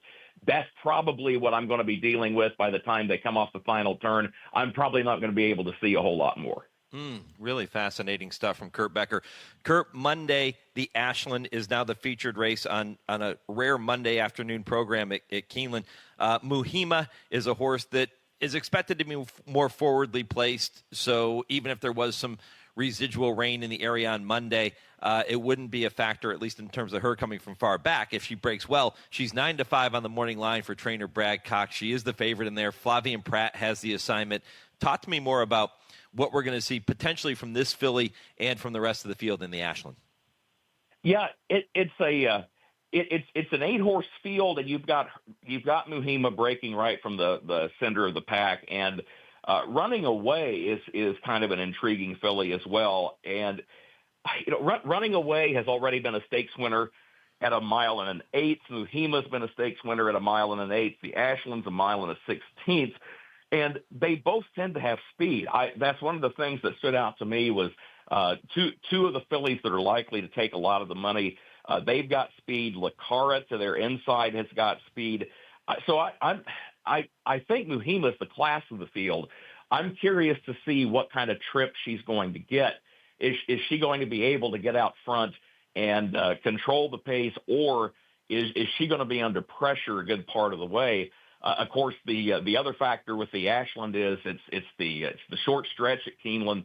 So for anybody that's stalking the pace, coming from off the pace, there's also that factor, getting into position a little sooner and getting ready to make that run. But I think that I think Muhima, she gets Flavien Prat. I think if whoever wins the race, if it's not her, they're definitely going to have to deal with her, I do believe.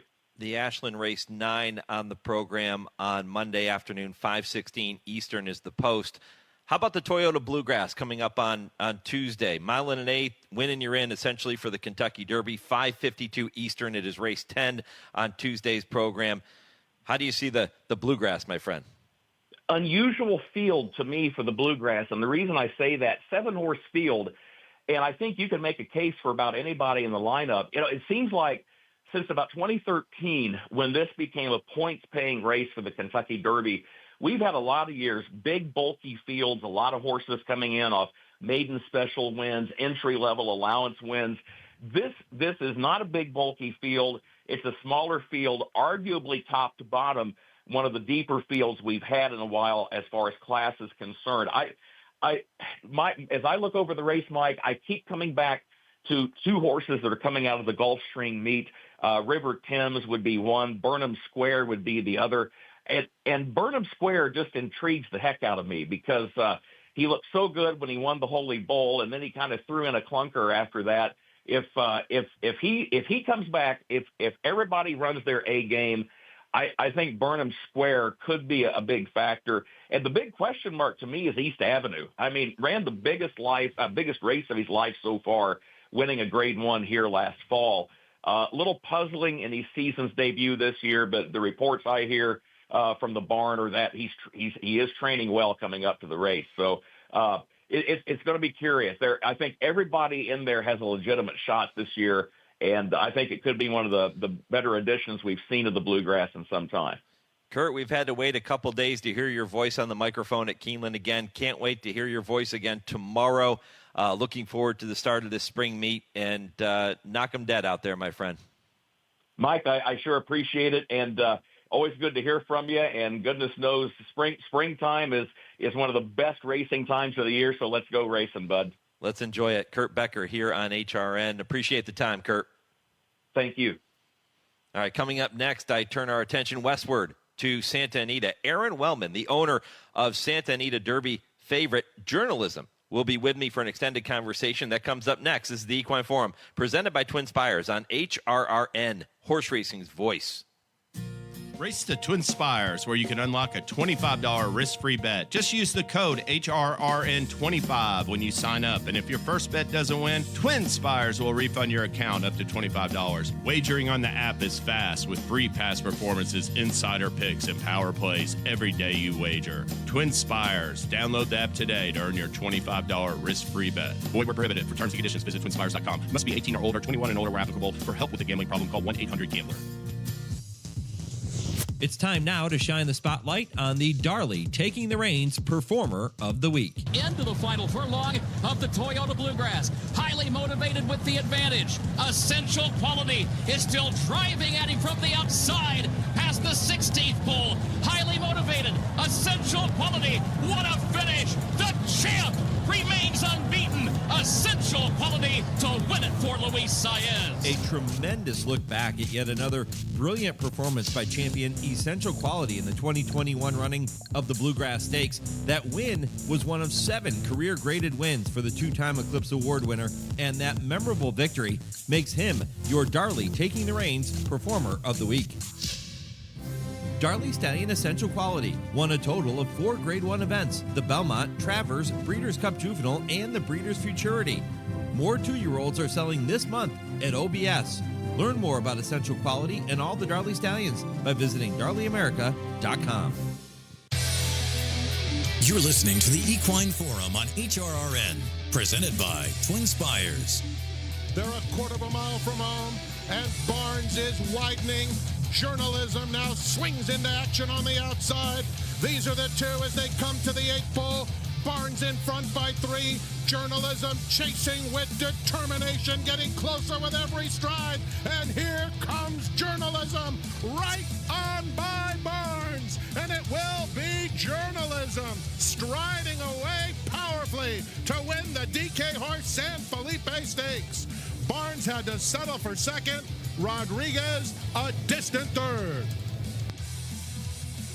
Welcome back to the Equine Forum, presented by TwinSpires. Mike Penna with you on this Saturday morning. That was the call by Frank Miramati of Journalism dominating the Grade 2 San Felipe. And even though the margin of victory wasn't 10 or 12 lengths like his stablemate Locked has a tendency to do, Journalism was so professional and ran right by Barnes at the end to get the victory. And that is a win that has catapulted him in many people's eyes to being the favorite for this year's Run for the Roses. But he has one more hurdle to overcome on Saturday afternoon. That is the Santa Anita Derby, a race which has been highly productive when you start talking about Kentucky Derby winners. And I know that that is good news for Eclipse Thoroughbred Partners founder Aron Wellman, who joins me now here on HRRN. Aron, good morning.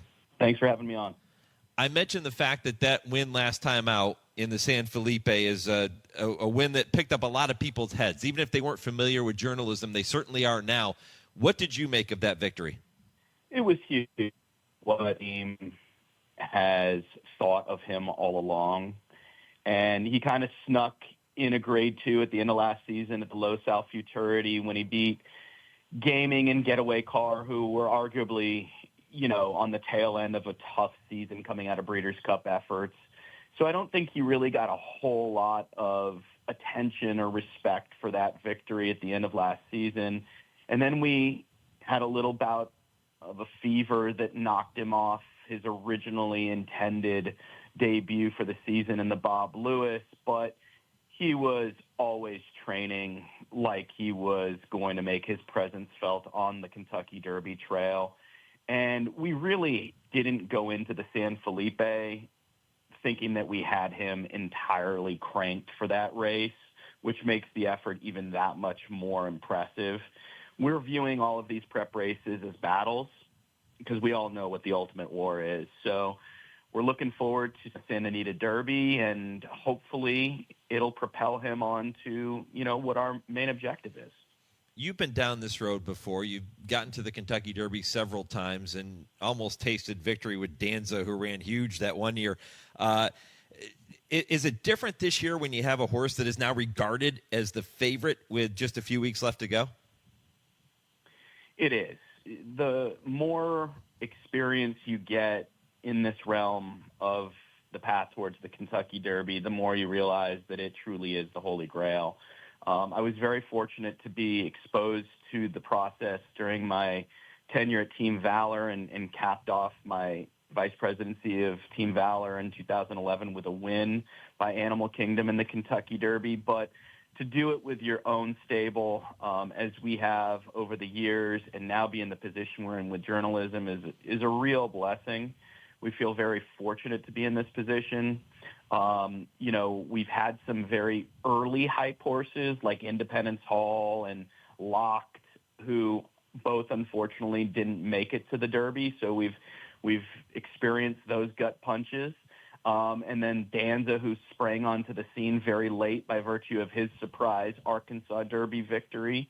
And then the Destins and the Tapperts of the world, who were well regarded, but certainly not favorites leading up to the first Saturday in May. So we've been down this path, but to be this deep into the Kentucky Derby prep season with a horse like Journalism, who has gained so much respect, and rightfully so, he's done all the talking for himself. It's just an incredible ride. This day and age with social media and the media and so much hype surrounding the Kentucky Derby, you really feel like you're in the eye of the storm. And we're just trying to keep our feet on the ground, but at the same time enjoy the experience, because this is what it's all about for our partners who put their faith in the Eclipse program and support us with purchases like journalism. And look, we all know that this is a very difficult game to play in general, and when you're playing for the Kentucky Derby, it gets even that much more difficult. So we're trying to relish it to the best of our ability, and hopefully the dream will live on after the Santa Anita Derby. Aron, if journalism is going to continue his winning ways, he's going to have to beat some pretty good competition in this race. Citizen Bull, the juvenile champion. Barnes, he gets a rematch with him, who he defeated last time out. And then Baeza, who is the half-brother to Mage and to Dornoch. It might be a short field. It is not an easy field by any means. No, not at all, Mike. It's short on volume, but very heavy on talent and quality, that's for sure. And, you know, we're in a different position coming into the Santa Anita Derby than we were going into the San Felipe. You know, we did not have a target on our back that day. Barnes did. And there's no doubt we're going to be the one with the target on our back going into Saturday's race. And I read a quote from Bob Baffert, which kind of made me chuckle a little bit. You know, he said journalism's the horse to beat. And Bob's always playing, you know, the gamemanship off the racetrack, which is fun. But he's got the champ. Citizen Bull, until somebody knocks him off his throne, he is the 2-year-old champ. He's undefeated as a 3-year-old with his win in the Bob Lewis. And Barnes figures to really improve second time around 2 turns. He ran unbelievably well in the San Felipe, and we just happened to get the best of him that occasion. But we're not taking anything for granted. We're not underestimating any of these contenders. Citizen Bull, we have the utmost respect for. He is the champ, and it's an honor to be able to run against him, and hopefully we can knock him off his perch, but it won't be easy. Barnes, we know the reputation he's got, and he figures to run even better this time around than he did first time around 2 turns. And like you said, Baeza is a colt with classic pedigree. I mean, he's got 2 half-brothers who have succeeded, not just running the Classics the last 2 years. Mage won it, and Dornoch won the Belmont. So he's truly bred for it, and he's trained by John Sheriffs, who knows how to develop classic contenders and has really developed them methodically. And they've got Westwood in there, who obviously is to fill the starting gate so that Kentucky Derby qualifying points are at least at 75% come tomorrow. But it'll be interesting to see tactically what they decide to do with Westwood. Do they use him to try to soften up Citizen Bull and Barnes? I don't know. So tactically, it's going to be a very interesting race. We're drawn down on the rail. Umberto Rispoli did a great job in the San Felipe of letting journalism run out of there and forcing on the day, it was Barnes, to sort of use himself a little bit more than I think they wanted to going into the first turn. And then we just took back and raided kindly in the pocket down inside and waited for our seam. And I'm hoping that we get a very similar trip to what we got in the San Felipe. But it's going to definitely be a rider's race. There's going to be a lot of cat and mouse being played out there. And I don't think that it's going to be as easy for journalism to run down the likes of Citizen Bull and Barnes. I think they're going to be tighter this time around. And I think we're going to have to contend with Baeza at some point in the race as well. So it's a loaded field, and it's going to be a really interesting rendition of the Santa Anita Derby. I'm going to take you back to the beginning here, Aron, with my next question. You purchased journalism for $825,000 as a yearling at the Fasig-Tipton-Saratoga sale from Denali Stud. What was it that you saw in him early on that led you to believe, okay, we might be looking at a horse that can be a runner and take us to these new heights? It always starts with the physical for us and our team. You know, I'm a big believer that they don't run horse races on paper. They run them out there on the racetrack. So when you get up to the Fasig-Tipton-Saratoga sale, it's a boutique sale. Everybody's got plenty of time to do their due diligence. You're not going to unearth any hidden gems, so to speak, because it is the cream of up.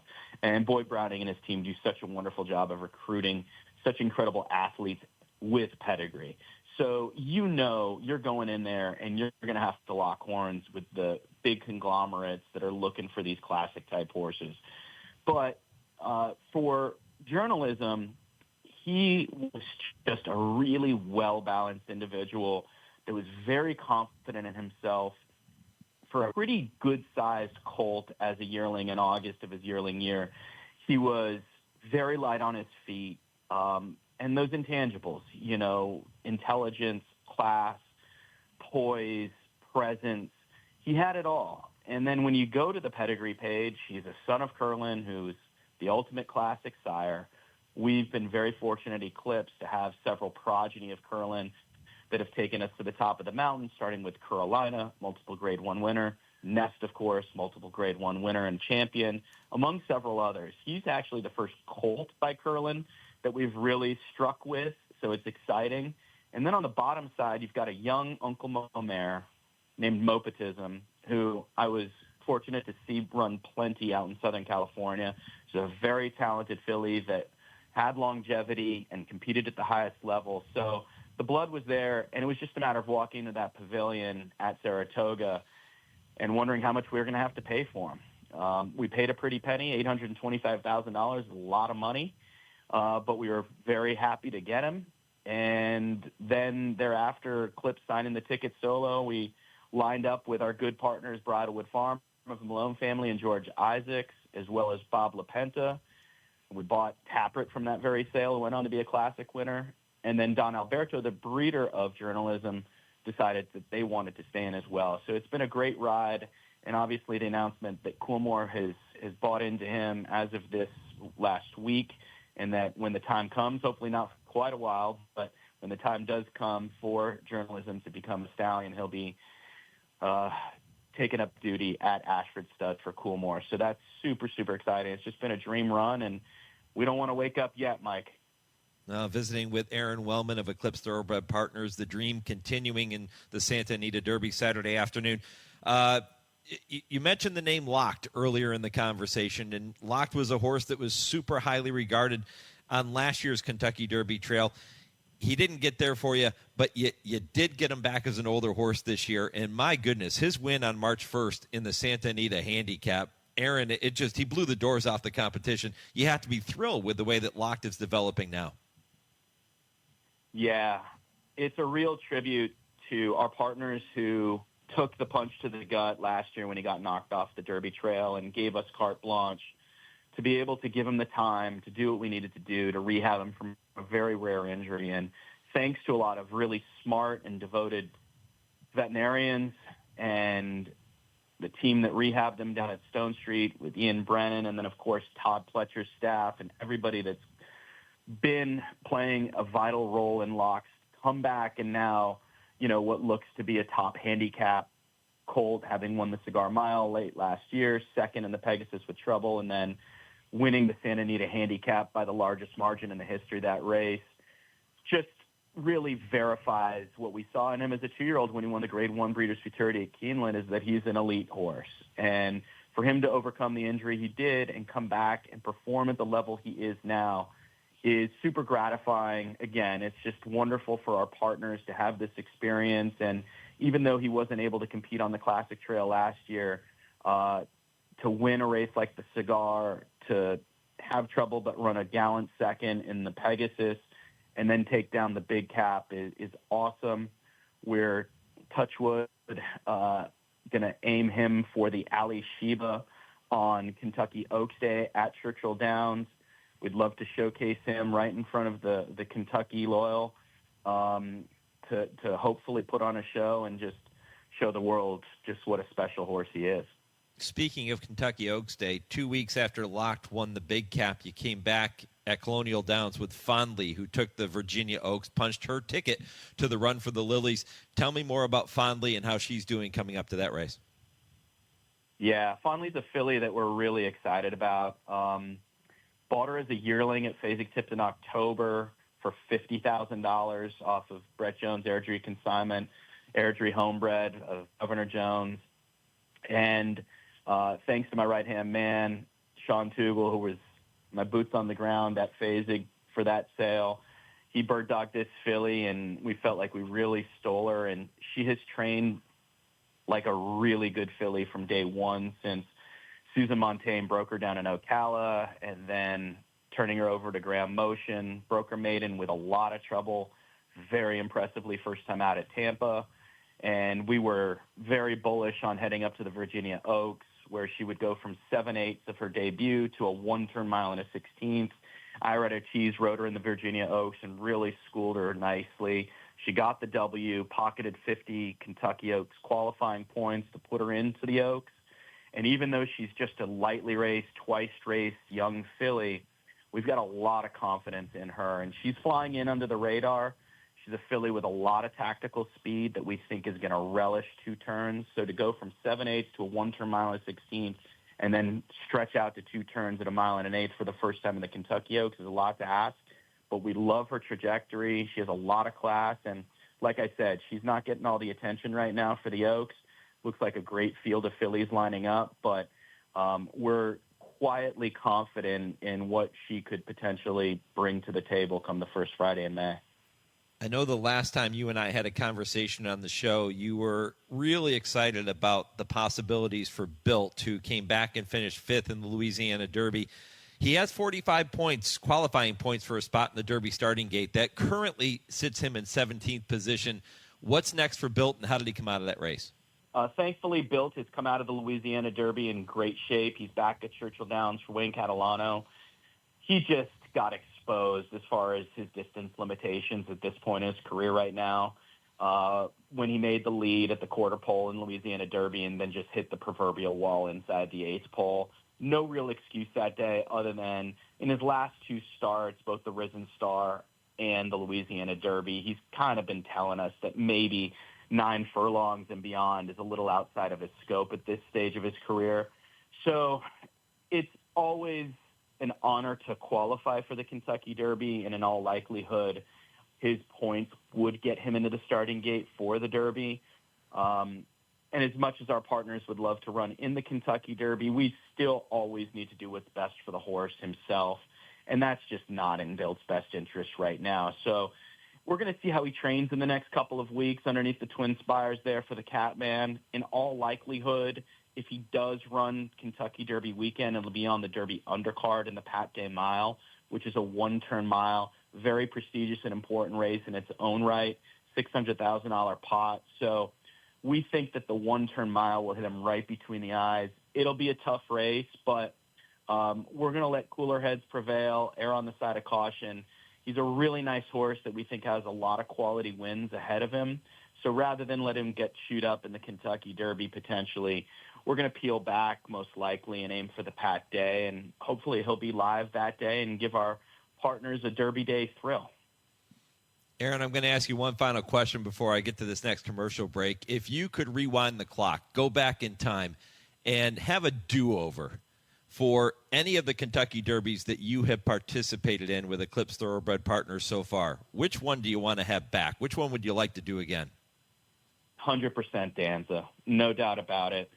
All credit to California Chrome that day, but if anybody really puts an ISO camera on Danza that day, he just got clobbered over and over again, literally from the time they crossed the wire the first time all the way around the track, hemmed in all the way up the backside, had to jockey his way out to get into the clear inside the 3/16 pole that day. And by that time, California Chrome was home and dry, and it was almost a miracle that he was able to get up and run third despite all of the traffic and commotion and physicality that he had to endure around that 1.25-mile tour of Churchill Downs. So I really believe that had Danza gotten a little bit cleaner trip and been able to look California Chrome in the eye that day, turn in for home, that we would have found ourselves in a much different predicament. But that's horse racing. Still super proud of the performance he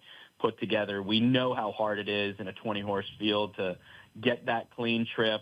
I was fortunate enough to experience it with Animal Kingdom, where every single thing went his way back in 2011, and he powered home to victory. And that's the exception to the rule. The rule is you're going to have to overcome plenty of adversity, and Danza had it that day. So to answer your question, 100% Danza would be my redo. All the best with journalism Saturday afternoon at Santa Anita, and safe trip to all the contenders in there. Let's hope you get another crack at that run for the Roses coming up in 4 weeks' time. I'll look forward to seeing you in Louisville, my friend. I sure hope so, Mike. We aren't taking anything for granted, but it's certainly an exciting position to be in, and hopefully for journalism proves to be the goods and takes us one step further. Really good luck, appreciate brother. it. Yeah, good luck. Aron Wellman, Eclipse Thoroughbred Partners here on the Horse Racing Radio Network. Should be a fantastic race out there at the Great Race Place, Santa Anita. Again, post time for the Santa Anita Derby, 7:46 Eastern time, so 4:46 for those of you locally on the West Coast. When I come back, it's time to take a look at a couple of historical dates in racing history as they apply to this weekend, and I'll tell you what's ahead in hour number 3. This is the Equine Forum on the Horse Racing Radio Network. The National HBPA is continuously working to protect the health and welfare of horses by advocating and funding research to help reduce equine injuries, lobbying for a national testing lab to oversee and establish absolute uniform laboratory protocols, advocating for every track to undergo an annual independent surface assessment, passionately supporting off-the-track thoroughbred retirement facilities and adoption groups, and so much more. See additional HBPA initiatives at nationalhbpa.com. On the battlefield, there's a saying America's military men and women live by. Never leave a fallen warrior behind, ever. Off the battlefield, Wounded Warrior Project operates with the same goal. We leave no warrior behind. Wounded Warrior Project is a non-profit organization created to help our men and women returning home with the scars of war. Whether those scars are physical or mental, we're here to make sure that they heal. And whether it's helping those with post-traumatic stress disorder live a normal life again, or giving much-needed support to injured warriors in veterans' hospitals. Because no one deserves our help more than the men and women who risk their lives to keep us safe. Wounded Warrior Project. We never leave a fallen warrior behind. Ever. Learn more about what we do at woundedwarriorproject.org. In honor of all those we've lost to cancer and those still fighting and thriving, like basketball analyst and cancer champion Dick Vitale. I want to beat cancer. I'm going to beat it. That's no doubt in my mind. I'm going to win this battle. Defeating cancer will take all of us. Join our team to help fund game-changing research that saves lives. At the V Foundation, V is for victory over cancer. V is for victory over the odds. V is for victory over health disparities, victory over setbacks, victory over the unknown. V is for victory over giving up. Don't give up. Don't ever give up. Donate to the V Foundation to join our team and help save lives. Cancer can take away all my physical abilities. It cannot touch my mind, it cannot touch my heart, and it cannot touch my soul.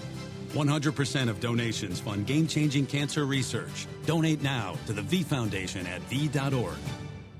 Hey, this is Mike Penna. Join me every Friday at 5 p.m. Eastern for the show trainers listen to, Trainer Talk, presented by Fasig-Tipton.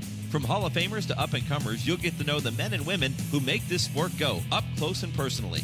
Listen on Sirius 162, XM 207, or stream the show live on our website at horseracingradio.net. My guests this week are George Weaver and John Ortiz. And if you miss it or want to listen again, download the podcast at horseracingradio.net or your favorite podcast platform. You're listening to the Equine Forum on HRRN, presented by TwinSpires.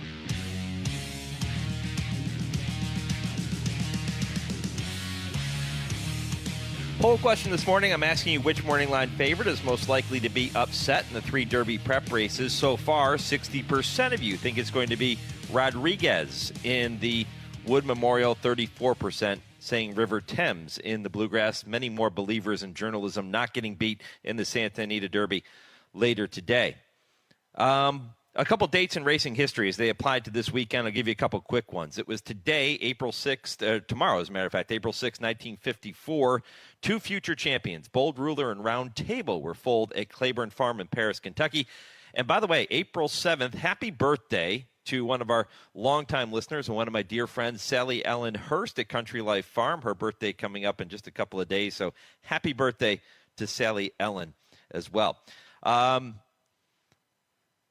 of you have emailed the show with your thoughts on the poll question. Tom in St. Louis says he thinks journalism is probably the most vulnerable today, so not a believer in the horse that is the favorite in the Churchill Downs future wagers. And my thanks to John White.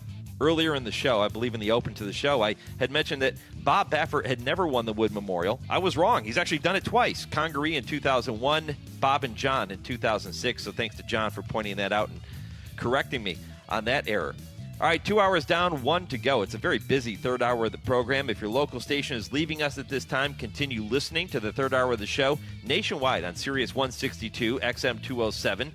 In the Louisville, Kentucky market on ESPN 680 or stream us at horseracingradio.net. Hour 3 of the Equine Forum is straight ahead right after I pause 10 seconds for station identification.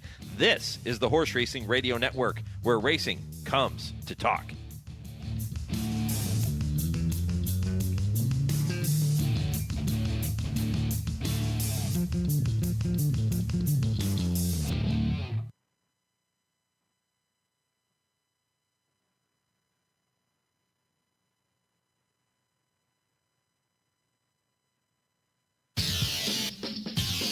This is HRRN, horse racing's voice. And the lead is now held by Always Dreaming. Always Dreaming set down for the drive by John Velasquez, and he's moving away. State of Honor is up into second, an impressive edge. Ganavera too little, too late, but inside the 16th pole, the 2017 Florida Derby to Todd Pletcher, and Always Dreaming. They won it by 4 in the end. Fusa Ichi Pegasus is asked for his best in mid-stretch. Into the final furlong, and Fusa Ichi Pegasus runs by the front runners, and he's pulling away, and he is pulling away impressively. Red Bullet left behind, Country only third, Aptitude fourth. Fusa Ichi Pegasus will roll into Kentucky as the favorite in the Derby. Welcome to the Equine Forum, presented by TwinSpires. They're moving for the stretch. No work, all play.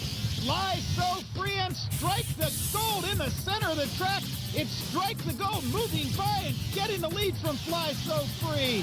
Strike the Gold in the center of the track is drawing away. Fly So Free is second. Then on the inside, that's No Work, All Play, but it's Strike the Gold. He's going to win the Bluegrass. Strike the Gold drawing out.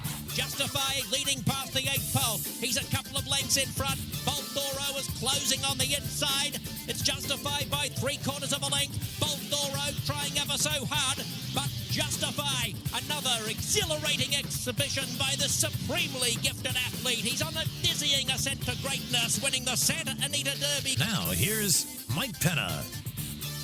Welcome back. Hour 3 of the Equine Forum. Mike Penna, Baron of the Backstretch. Happy to have you along for the ride. Of course, the show presented every week by our friends at TwinSpires, and getting ready to dive into the TwinSpires Triple Play with Ashley Anderson momentarily. But before we do, I want to remind you that if you missed any portion of the first 2 hours of the program, talking about the big weekend coming up. You just heard that opening montage. It was great to hear Mike Battaglia's call of the Bluegrass from 1991. Of course, the last winner of the Bluegrass to go on and take the Kentucky Derby, strike the gold all those years ago. It's hard to believe. Maybe this is the year that changes. A really good field coming up in the Bluegrass on Tuesday because of all the changes at Keeneland having to postpone their opening day programs Friday, Saturday to Monday, Tuesday because of the inclement weather and the severe weather forecast for Central Kentucky. We hope everyone is being safe, certainly, and looking forward to that race on Tuesday, to the Wood Memorial later today, the Santa Anita Derby this afternoon. It is a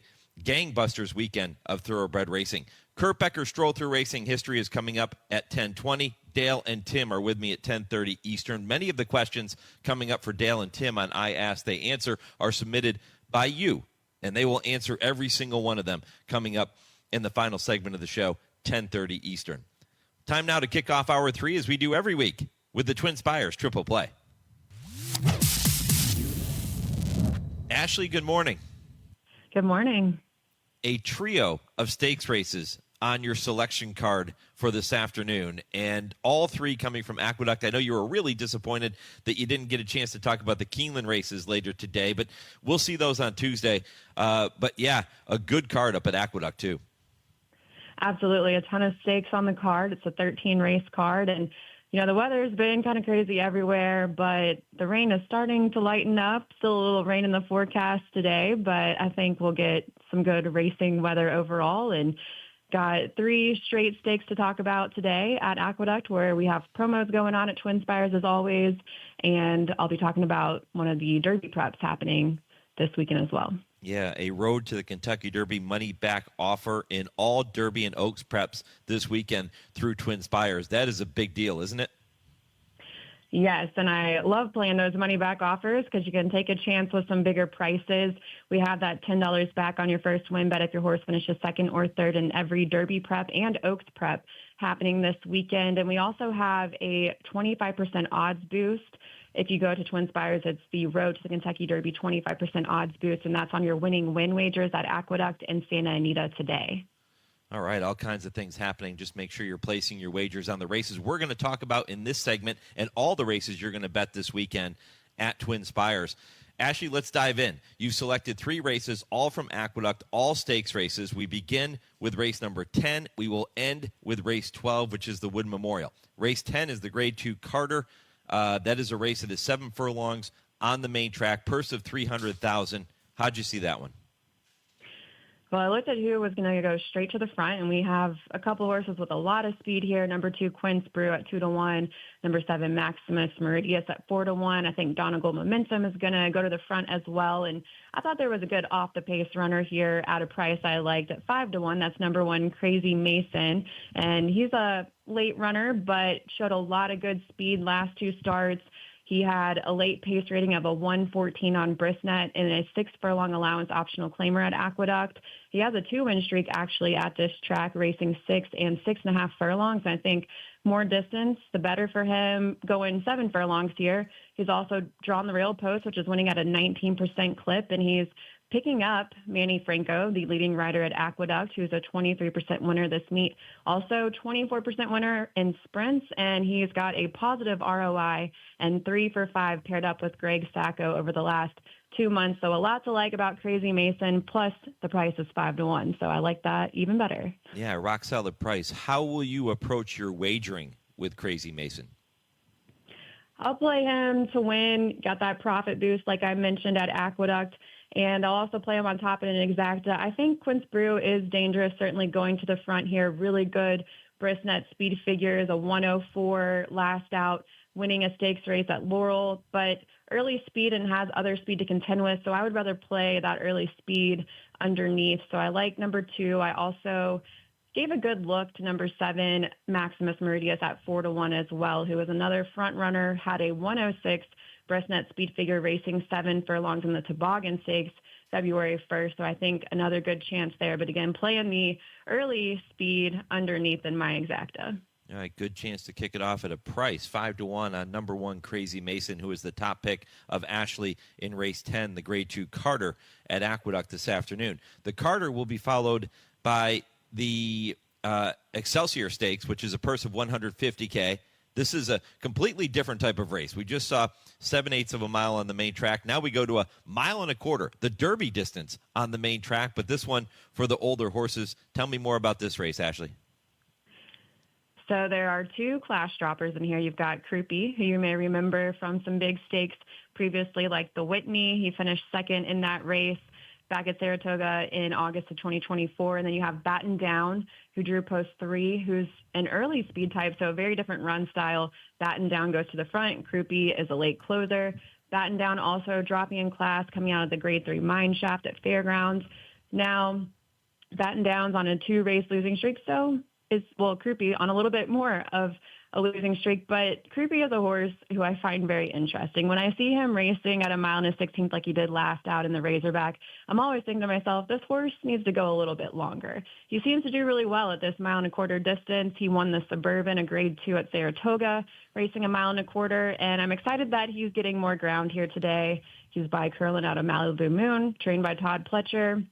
Dropping in class, like I mentioned, had been racing against Graded Stakes Company for his last several starts. And I think this is the right spot for him to finally get back to the winner's circle. And he's going to have Dylan Davis aboard, who's doing very well at Aqueduct as well, 21% winner. So going with Krupe, I think we finally found the right spot for him, and he loves Aqueduct 2 wins, 3 seconds, and 2/3 from 8 starts.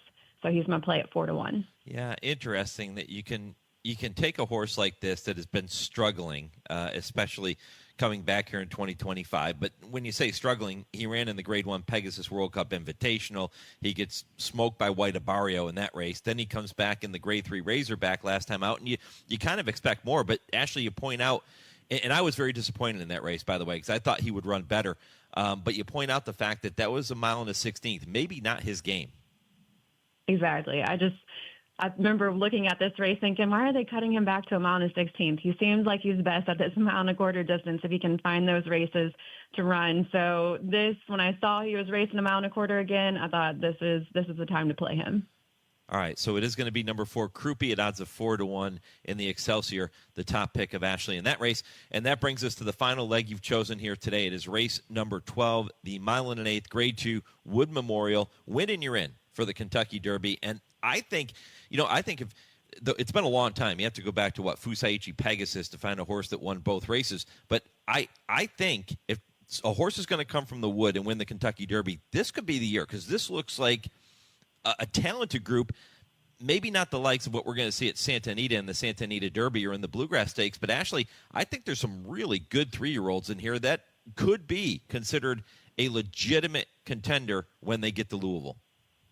I agree. It's a really exciting race. You have now 11 horses in the field. We found out Hill Road drew a fever, which I'm a little disappointed because I thought he had a really good shot in this race, but he's coming out, and I had a horse in my back pocket here at a big price who I'm now going to play, and that's number 8, Passion Rules, at 12-1 on the morning line for Brad Cox.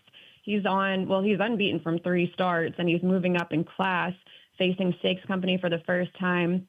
But he is bred to go longer here. He's by Frisian Fire, who is by APND, Belmont winner. We've got his dam is out of a mare who's by Touch Gold, also a Belmont winner. So definitely longer distances in his pedigree, but I think here stretching out to a mile and an eighth certainly looks like he can handle it.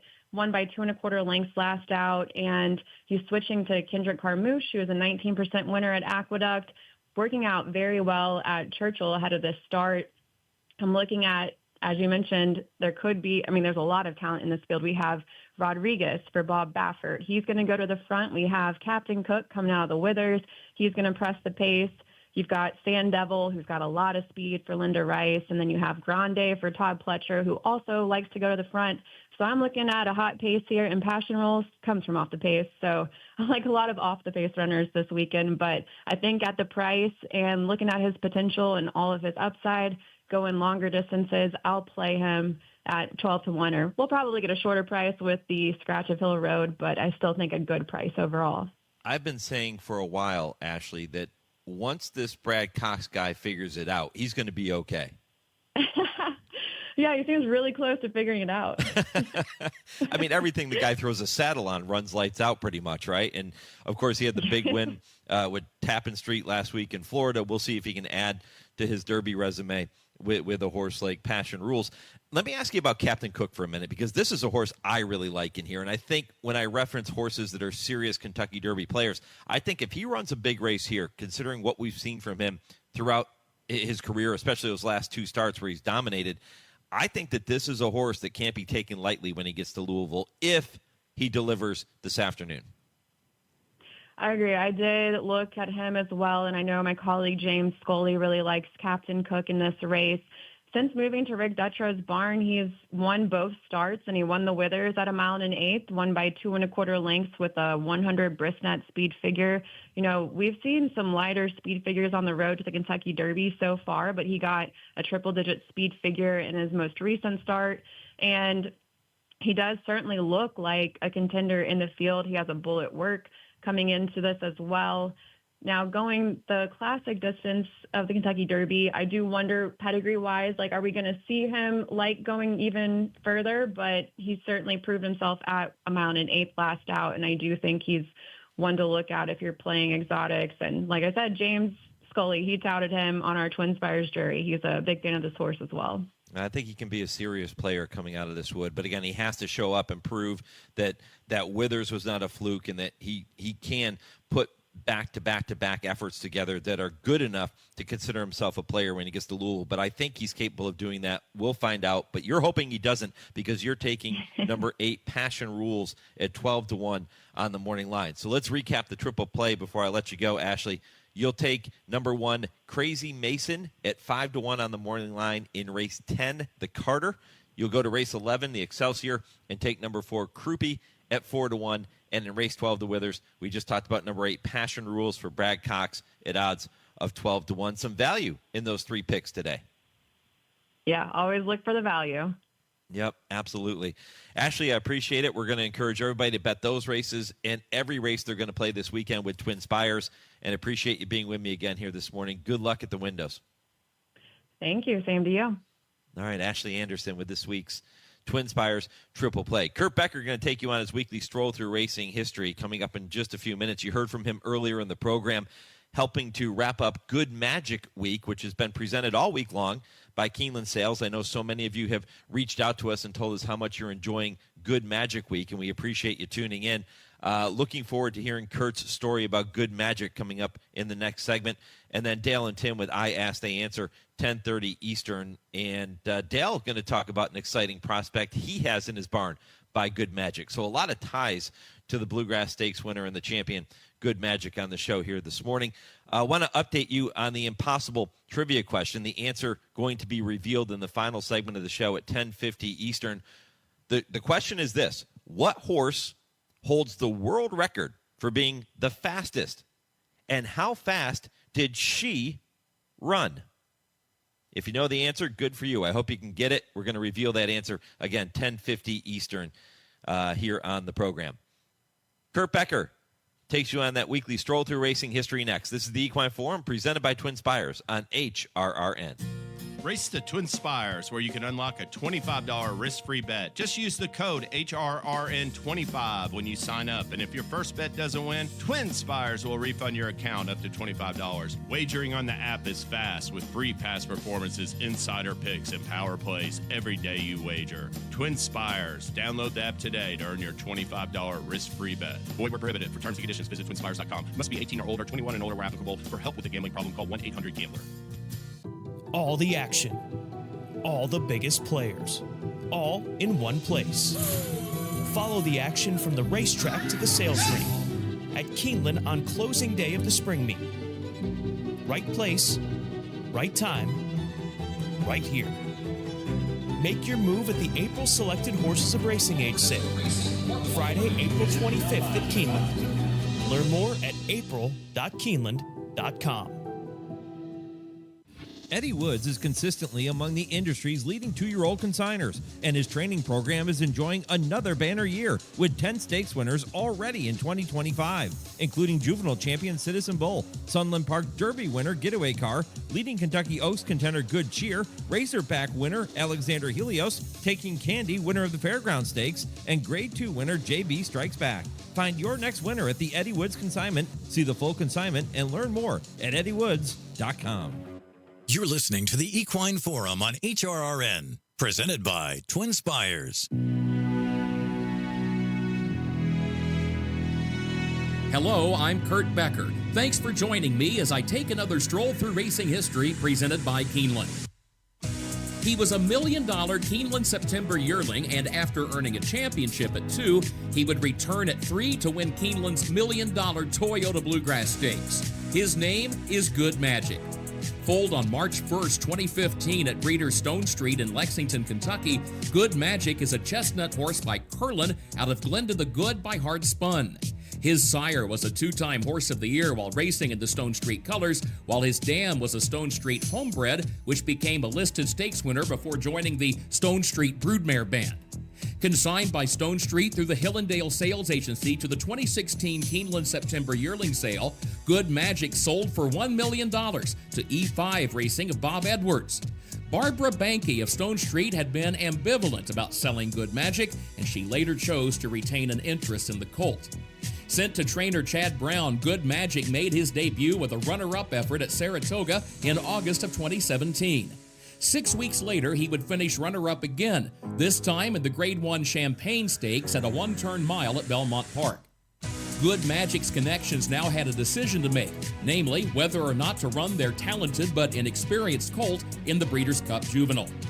He had shown ability in the mornings at Saratoga, said Brown, but he needed time to develop at his own pace, and his 2 races had been well spaced. So my thought was, let's see what he can do, because he's giving all the body language in the mornings that he's ready to run. With jockey Jose Ortiz aboard, Good Magic went to the post at 11-1 odds for the Breeders' Cup Juvenile at Del Mar. Larry Colmus with the call. They're into the stretch. Good Magic's in front. Good Magic pulls away from Solomini, and Voldoro will not get there today. Good Magic's going to win his first race, and he's going to do it in the Breeders' Cup Juvenile under Jose Ortiz. He won it by 5.5 lengths. Taking command early in the stretch, Good Magic drew clear by 4.5 lengths and paid $25 as the first maiden ever to win a Breeders' Cup race. Good Magic would complete the year with an Eclipse Award as the nation's outstanding 2-year-old male. But his 3-year-old debut at Gulfstream Park would result in a lackluster 3rd-place finish as the odds-on favorite in the Fountain of Youth Stakes. Despite that fact, Keeneland oddsmaker Mike Battaglia said it was an easy choice to make Good Magic the 2-1 morning line favorite for the 94th running of the Toyota Bluegrass Stakes, and the betting public agreed. The date was April 7th, 2018. It was a chilly afternoon at Keeneland where the day had begun with a light snowfall. But the sun had poked through the clouds by post time for the feature, with the tote board showing Good Magic as the 8-5 favorite. And he looked every bit the part. Here's Good Magic right alongside of Flame Away to the top of the stretch. Sporting Chances 3rd, Free Drop Billy 4th is still 5 lengths away. And Good Magic has taken the lead from Flame Away, coming toward the final furlong. Gap of 3, Sporting Chance in 3rd. Free Drop Billy fighting on but 4th. Good Magic with the lead. Flame Away giving everything he's got but 2nd. Sporting Chance 3rd, Free Drop Billy in 4th. Linden Citizen 5th. Good Magic to the front of the field in the Toyota Bluegrass to win it for Chad Brown and Jose Ortiz in 1 minute 36 and 4/5 seconds for the mile, 150 and 1800ths for the 9 furlongs. Before a national television audience on NBC Sports Network, and with Jose Ortiz once again in the irons, Good Magic won the Bluegrass with what Brown called an outstanding performance and a very professional effort. But as Brown was making those comments, a colt named Justify was dazzling fans on the West Coast in the Santa Anita Derby. And as history records, Justify would win the Kentucky Derby a few weeks later and eventually the Triple Crown. Good Magic would finish runner-up in the Kentucky Derby and 4th in the Preakness before later capturing the Grade 1 Haskell Invitational at Monmouth Park. He would be retired from racing later that year, with his resume boasting an Eclipse Championship and 3 wins in races for a purse of $1 million or more. Now a member of the Stallion roster at Hillendale at Alapa in Kentucky, Good Magic has made the grade by siring Classic winners Mage and Dornick in his first 2 respective crops. Co-owner Bob Edwards once said of Good Magic, quote, "Good Magic had a tremendous effect on my family, friends, and his fans. His heart and determination were second to none, and we enjoy seeing his offspring race and win at the top level." End quote. Good Magic, a horse whose legacy includes a win in Keeneland's Toyota Bluegrass Stakes. And as we pause to remember his chapter of Bluegrass history, we wish everyone a happy Toyota Bluegrass Stakes Day. Please join me again next week when I take another stroll through racing history presented by Keeneland. For HRRN, I'm Kurt Becker.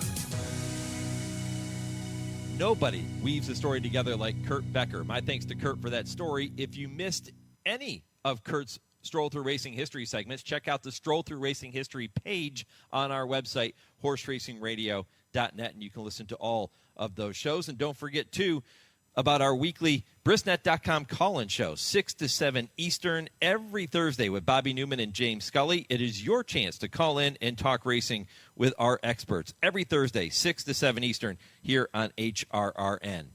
Coming up next, I Ask, They Answer with Dale Romans and Tim Wilkin. This is the Equine Forum, presented by TwinSpires on the Horse Racing Radio Network. This is HRRN, horse racing's voice.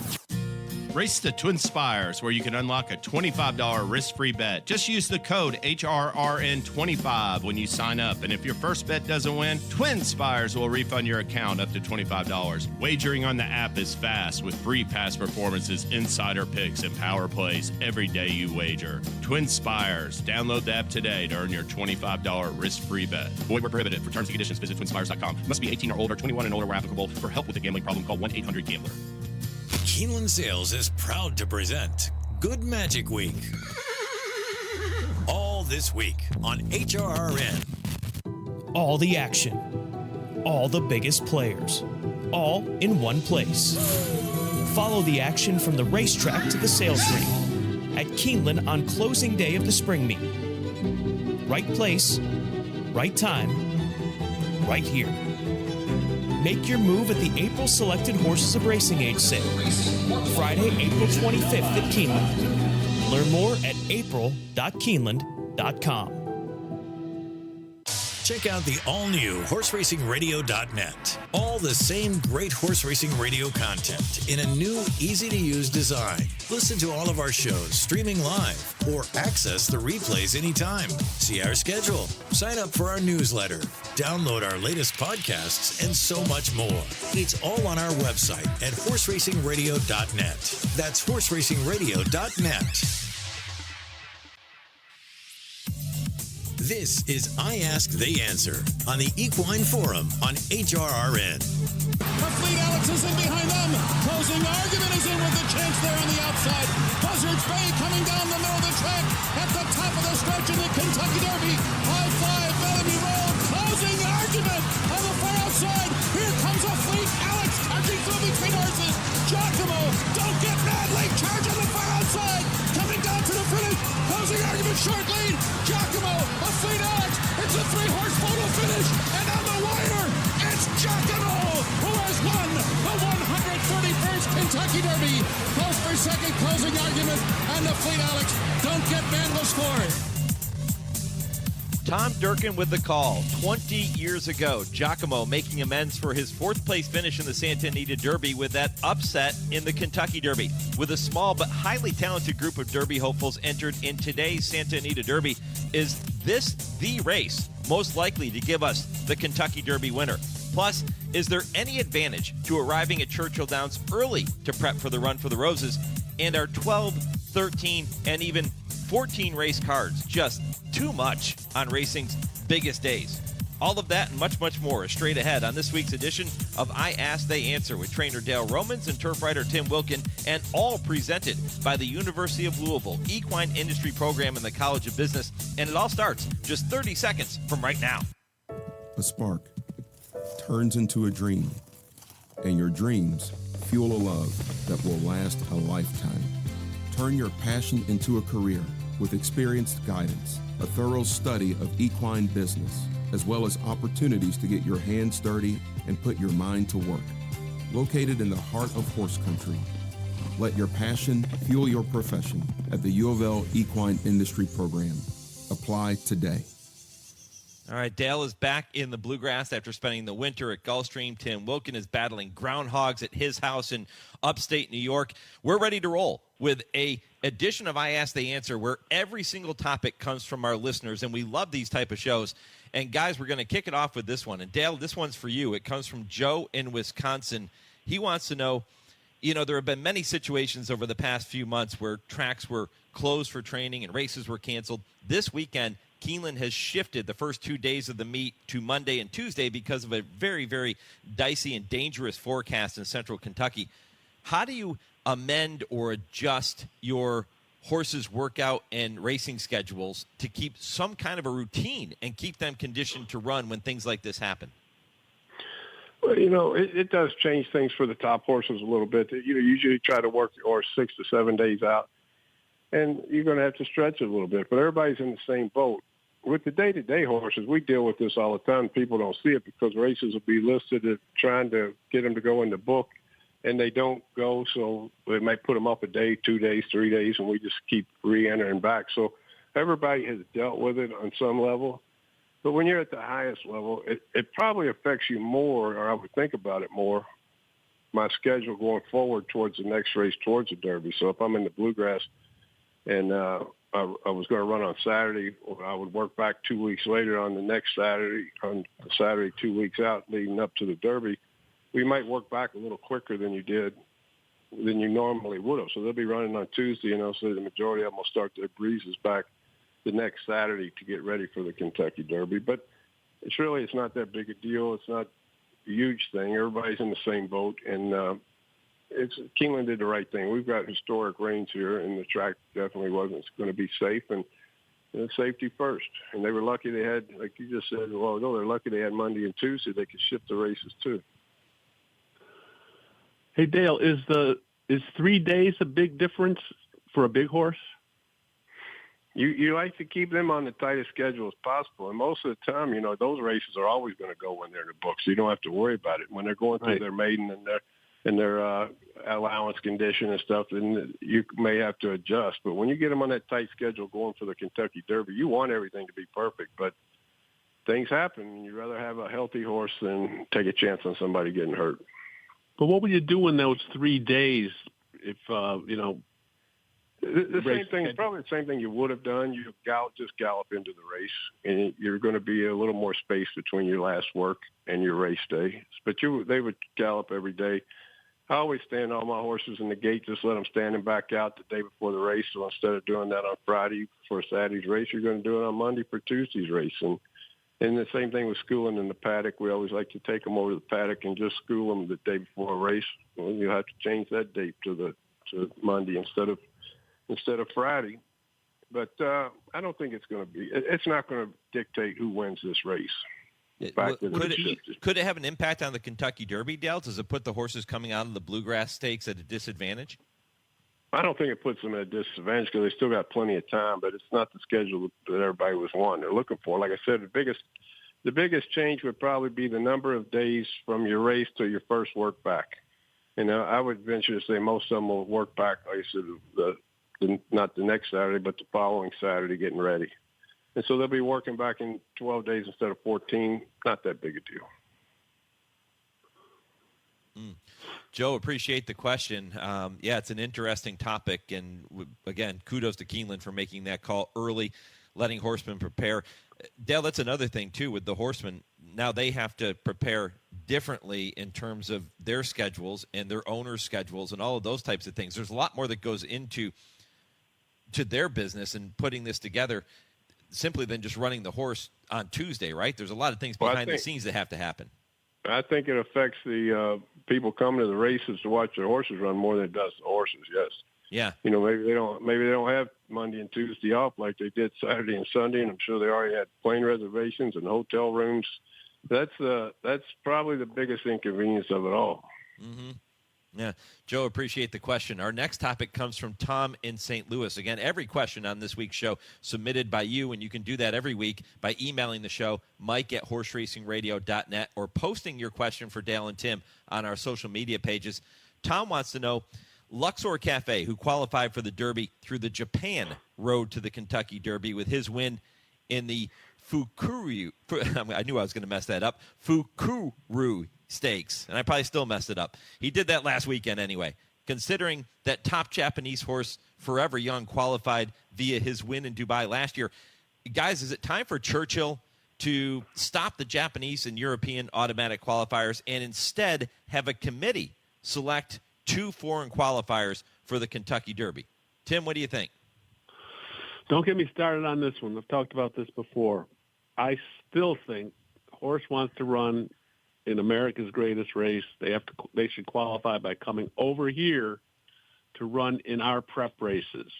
I'm all for the foreign horses getting a spot in the Derby, but they should have to qualify on our grounds. I mean, you got 2 horses that potentially could be taking 2 spots away from horses that are running in these prep races over here, and I don't think that's fair to our horses over here. It's America's greatest horse race, and I think it should still be that. And you have a foreign horse that wants to run in the Derby, get him over here and run him in the prep races. That's what I think. Well, that all sounds good, but it boils down to money. of course, the Japanese, I don't understand Dubai because they can't even gamble in Dubai, but a lot of money is being bet on these Japanese horses that are coming here. And, giving them an automatic qualifier or putting points on the race there's no difference. If you win one of the last rounds of point races, you're going to get enough points to get in. But it is about trying to make it more of a world event. And it's exciting for the people in Japan when they have that extra incentive in their prep race that they know the winner is going to go to the Kentucky Derby, and they really get behind it. I've worked with the Japanese when they come over a little bit and help them, giving them workhorses to work with and to use my barn for their laundry and stuff like that. And it's amazing how excited the whole country gets over the Derby. So it's working. I mean, the NFL is going to London to play football games, and they're doing that to spread the market, and it's working in NFL, and it's working for the Kentucky Derby. And yeah, it's frustrating sometimes, especially I've been in the spot waiting to get in before, and it's frustrating when they knock you out. But I can sure understand the economics of it and growing the Kentucky Derby. Well, last year there were, I think, 2 Japanese horses in the field. Forever Young obviously ran his eyeballs out, and T.O. Password was 5th. I get that they compete, but I just think that if they want to be in the race, they should qualify by being over here. Yeah, you're not the saying... problem with that is that none of them would come. Then they wouldn't try to come twice, and there's a lot of issues, visa issues, and passports for horses going back and forth. How long you can stay here? It's kind of difficult. So that would almost be impossible to give them enough incentive to come and try to win a prep race to get into the Kentucky Derby. There's a lot of things behind the scenes that go into it. How about you don't like it if you're number 21? You don't like it, but I can understand it. How about what Tom is suggesting here, though? He's saying instead of having a road to the Derby in Japan and a road to the Derby in Europe, how about you just have a committee that sits down and says, okay, which horse from Japan, which horse from Europe is most worthy of getting an invite? It becomes an invitational at that point, an invite to our race. Do you like that idea? Yeah, but who are you going to invite besides the horse that won the biggest 3-year-old prep race closest to the Kentucky Derby? I mean, that horse is probably going to be the one you're going to invite anyway. Right. Mm-hmm. Yeah, Tom, appreciate the question. Would you rather invite the one that ran 5th? I mean, so it's basically the horse wins its way in, and that's the horse you would invite anyhow. Well, Tom in St. Louis and Shane in North Carolina both have the same thoughts on our next topic here. They both submitted the same question, so I'm going to ask it on both of their behalfs. Dale, this one, it's a 2-part question, but the first one's for you, Dale. They want to know, with horses such as Sandman and Publisher and Flying Mohawk already making their way to Churchill Downs, how early do you like to bring horses to the Kentucky Derby at Churchill? How early do you like to arrive to start their preparation there? And have you ever regretted shipping a horse in too early or too late? Personally, I'm pulling in the gate at midnight, 12:01 on the day they let me on the backside. But this is home for me, so I want to be here no matter what. Whenever I would ship to a big race, even like into Dubai or go to California for the Breeders' Cup, I preferred to get there a few days to gallop and work over the racetrack a week out. That was my personal preference. And I know there's others' rule of thought is you just leave them at your barn as long as you can. You fly them in right on top of the race. And that's what they used to say about California all the time, that you either went real early and you were there for a while, or you came right on top of the race. But you didn't want to get stuck in that middle ground. But every time I've gone and every time I've won a big race shipping somewhere, I get there early, and I like having a breeze over the racetrack. It's a little different between Derby and Preakness, too, because it's only 2 weeks, and sometimes you're not even going to do much with your horse in that 2-week period. So going there, I always end up showing up a little bit later, and we've done well. They had one win 3 seconds in the Preakness, doing it that way. And also, a lot of times, you're a victim of when the planes are flying. It used to be, especially when Tex Sutton was flying, you had to get on the plane. Like, they would take 3 from here to California for the Breeders' Cup, or 3 different planes, and you had to fight to get on which one you wanted on. Whether you were going to get there real early or the last plane came in really late. And everybody has a different opinion. My personal choice, get there early enough to gallop a few days, breeze a week out, and stay there for a week. Interesting question. There's a lot more to it, as Dale just alluded to, than simply just sending your horse to Churchill Downs and saying, let the chips fall where they may. Tim, how about from a handicapping perspective? Do you feel that there is maybe an advantage to a horse that gets there early and gets acclimated? Well, from a handicapping situation, you want to see a horse on the grounds and see how he takes to the track, especially if it's his first time there. I mean, you see horses that, like Dale said, especially in California, there's been horses that have gone out to California a month before the Breeders' Cup to try to get acclimated to California. The different things to get acclimated to besides the track. It's just the surroundings. And, these are horses of creatures of habit. I mean, they don't like to have their lives disrupted as much. They get to a new place. They want you. It's good to have them get used to their surroundings. And, if you see a horse that looks like he's thriving at a new place, of course, that's an angle for handicapping. But all horses are different. You think a horse gets in early and might like the track, and then on race day, remember Point given at the Kentucky Derby, he hated the track the day. And I don't know if a lot of people saw that coming. So you just don't know. Every horse is different. Dale, how much does the track change in the 3 or 4 weeks leading up to the Kentucky Derby as opposed to what we see on race day? That's a controversy that's been going on forever. And you talk to the track man, he says it's exactly the same. But they seem to run awful fast on Derby day. And I don't know if it's just faster horses, but we've always complained. We say, do not change the racetrack. Do not make it faster for big race days. And I don't know if they do. The track man says they never do, but it may just be better horses running those days. But they sure seem to run faster. Yeah, they do. Yeah, I believe in getting acclimated more to your surroundings and your climate than you do. If you're coming out of South Florida for the Derby, it's already hot and warm down there, and you get them up here into the cold. The cold is a little bit different, and elevation of going from like here to California, they always say is different for a horse. That it affects them a little bit, and I believe they get jet lag just like people. A few days on the ground to get accustomed to the time change is a good thing. Yeah, Tom, appreciate the question. Shane in North Carolina, as always, appreciate you sending that one in. Shane in North Carolina is also the man who sends us this next topic. It is time to say hello to our friend Nick Zito. And Dale and Tim, tell me if the following statement is right or wrong. Yeah, right or wrong. Am I right? What do you think? Right or wrong? All right, guys, even though the Santa Anita Derby only drew 5 horses, it has really attracted a top group. You have Journalism, Barnes, Champion Citizen Bull, plus Baeza, who is the half-brother to Mage and Dornock. So this race is going to be really, really strong. And Shane wants to know. He says this race will be the one to produce the Kentucky Derby winner. Is that right or wrong? What do you think? Right or wrong? Tim, what do you think? Well, since in the NTRA poll, which I am a voter on, they have a 3-year-old poll and an older horse poll. My top 2 picks are Citizen Bull and Journalism, and I picked Barnes number 6. So I would guess I summarize to say that, I think the winner of this race is going to win the Kentucky Derby because my top 2 picks are horses that are in this race. Citizen Bull, who's done nothing wrong, even though he's had, basically just walked the dog in his last 2 races to win. And Journalism beat the highly touted Barnes in his first start of the year. I think that the Kentucky Derby winner will come out of this race. And historically, the Santa Anita Derby's produced, I believe, 19 winners of the race. Since 2018, when Justify won, there's been 12 horses that have came out of the race, not including 2020 because of the COVID year.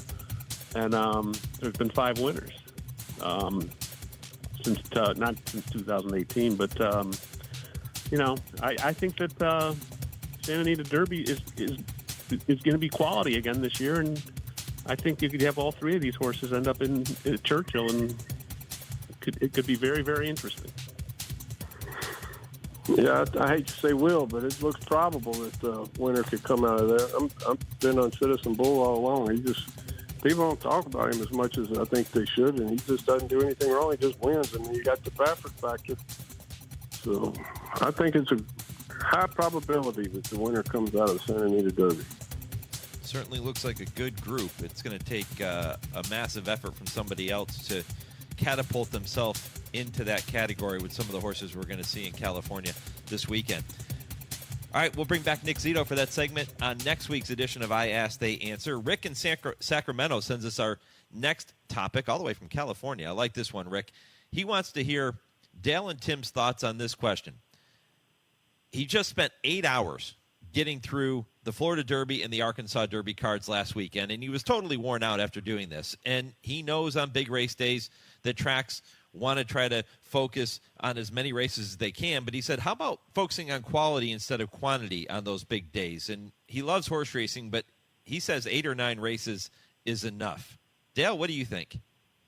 Well, you don't have to bet them all. I'll tell you that. You can pick 8 or 9 you want to play, and you can get there when you want, and you can leave when you want. They don't make you show up before the first. You know, a big part of that people don't even think about is crowd control.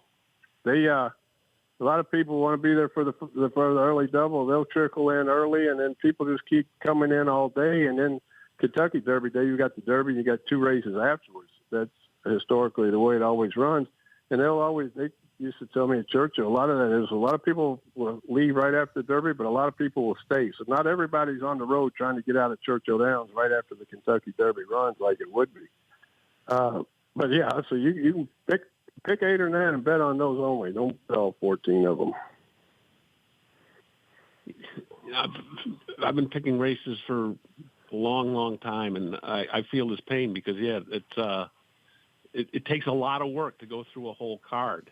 It definitely does, but I don't think there's ever going to be a day when, on the big days, that the tracks are going to decrease their number of races because they bring in too much money. I mean, just for an example, the Arkansas Derby, all sources handled this, it was $24.3 million. It's when people are betting, and people are always going to bet. I think if they had elephants carrying umbrellas running down this stretch, they'd have people betting on them. People love to bet at the racetrack, and I think that there'd be more of an outcry if they had less races than more. So you don't think 12, 13, 14 race cards are too much? They're overdoing it with that many races? I don't think so. Not on the big days. I mean, it used to be that's all they would have is the 8 or 9, and that would be it. I'm sure that restaurants in towns aren't wild about the idea because it keeps people at the track, and a lot of times after that they lose all their money and they don't go out. But I think the big race cards on the big days are here to stay, and that's just the fact of life. All right, Rick. You know about the restaurants, so it's funny about Kentucky Derby. I got a lot of friends here in town that own restaurants, and that's the biggest single day of people not making the reservation. They all make reservations, and then by the time they've gone through Derby and Oaks Day and out every night, by the time the Derby's run, they don't show up for the reservation on Derby night. Because they're broke. They're broke and they're tired and hungover. Yeah, that's probably all true. Well, Brad in Winnipeg, Manitoba, we're getting questions from all over North America. I love this. Brad in Winnipeg, Manitoba shifts gears a little bit, guys. A couple of weeks ago, he heard our segment Buy or Sell, where we focused on Kentucky Oaks contenders. And Brad is putting you guys on the spot here this morning. He wants to know which Oaks prospects you like best, and are there any fillies flying under the radar who look like live long shot possibilities? Timmy, what do you think? It's a good question. Most people talk about the Derby, but not as many about the Oaks. The Oaks is a really, really great horse race, and I think it's got the makings to do it again this year.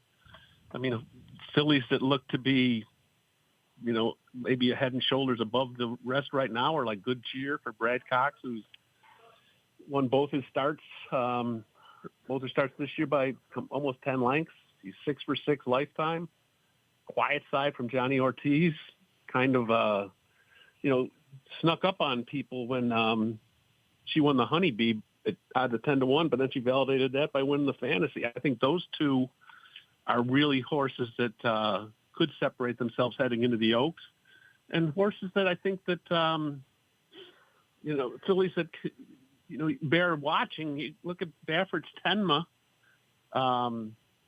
She's running in the Santa Anita Oaks today, and she's won.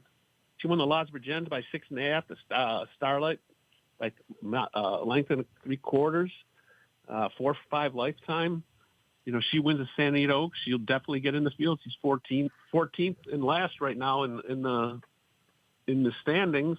And another horse that I'm looking at is Simply Joking from Whit Beckman, who was a good second behind Quiet Side in the fantasy. I think that is another one that bears watching as far as an upsetter. Yeah, it's good Cheers race to lose. I think she's head and shoulders above the race and above the field. And if she comes in this race like she has her last, nobody's going to outrun her. And to be perfectly honest, I didn't read the script today, so I didn't do any research for a sleeper. So I'm going to go with whatever Timmy says on that part. But also, I want to tell you my theory on why we're getting so many questions from the listeners. And one of the reasons I think is that they heard that question you wrote last week about the walkover race. You're still burning about that one, aren't you? That one made no sense to me. So please, people out there, keep the questions coming. You think the walkover question was the dumbest question we've ever had? It has to rank up there. Yeah, I've come up with a few others that weren't all that great either, Timmy. But the walkover one, Dale didn't like that one at all. No, he did not. He wanted to walk over that question. Exactly. If I'd read the script, we'd have thrown that one out. Well, Brad, you keep those questions coming. And again, as Dale said, all of our listeners, keep those questions coming. You can email the show, mike@horseracingradio.net, or post them on our social media pages. And that brings us to our final segment here on the program, our West Point of the Week. And I'll remind you that owning a racehorse with West Point Thoroughbreds is indeed a lifestyle investment for your entire family. It is a smart, fun way for new owners to enjoy being an instant insider and access the major leagues of racing at a fraction of the cost of doing it alone. West Point Thoroughbreds is the gold standard in racing partnerships. Tim Wilkin, what's your West Point of the Week? Well, since it's a West Point of the Week, congratulations to West Point for their win with Sandman, the Arkansas Derby. They're part ownership with three others, and this horse could be a definite player in Kentucky, and it's good that West Point's on the road to the Kentucky Derby. Congratulations to them. Yeah, they got a real contender there. My West Point of the Week is going to stick with the West Point theme. My horse Sorcerer Silver is an awfully good horse. He's 2 for 2, and I know you've been highlighting Good Magic this week on HRRN, and he's a Good Magic colt. I just want to thank the people that handle Good Magic for such a good sire and giving us such a good racehorse for West Point to work with. And also remind everybody that April sale's coming up. West Point's going out and buying some horses, and if you've never been involved, take a look at the sale, see what they buy, and maybe buy your first little piece of a racehorse. You'll have a lot of fun. All right, there you have it. Dale Romans, hey, Mike, Tim can I make one more point, Mike? Sure you can, Tim. I'd like to appeal to the listeners out there. If anybody knows a way to get rid of groundhogs without killing them, please send information to us so I can get rid of mine. He's a cute little thing, but I don't like him. I told you what to do. Watch Caddyshack. They got rid of him. Yeah. Well, maybe I should get Chad Brown to send Carl Spackler over here. Right. Timmy, stay safe up there, my friend. Stay safe. I'll be all right. All right. We'll do it all over again next week, guys. All right. Sounds good. Talk to you later. If you have a topic you want to hear Dale and Tim discuss, we've told you what to do. Email the show, post it on our social media pages. I Ask, They Answer is presented by the University of Louisville Equine Industry Program in the College of Business. I'm back with more, and the answer to this week's impossible trivia question, that's next. This is the Equine Forum on the Horse Racing Radio Network, where racing comes to talk. You're listening to HRRN, Horse Racing's voice.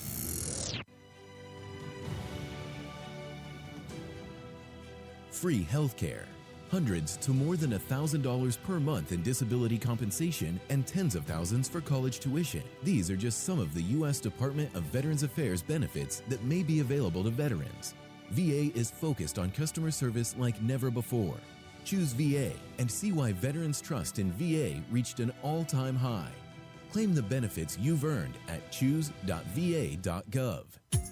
Want to get the latest HRRN content directly on your computer or mobile device? Then subscribe to our podcast using the Podbean app or Apple Podcasts. Just go to hrrn.podbean.com on your computer and click follow, or download the Podbean app and search HRRN. You can also find us on Apple Podcasts and listen to our latest episodes anytime. Don't miss a thing. Subscribe to our podcasts today.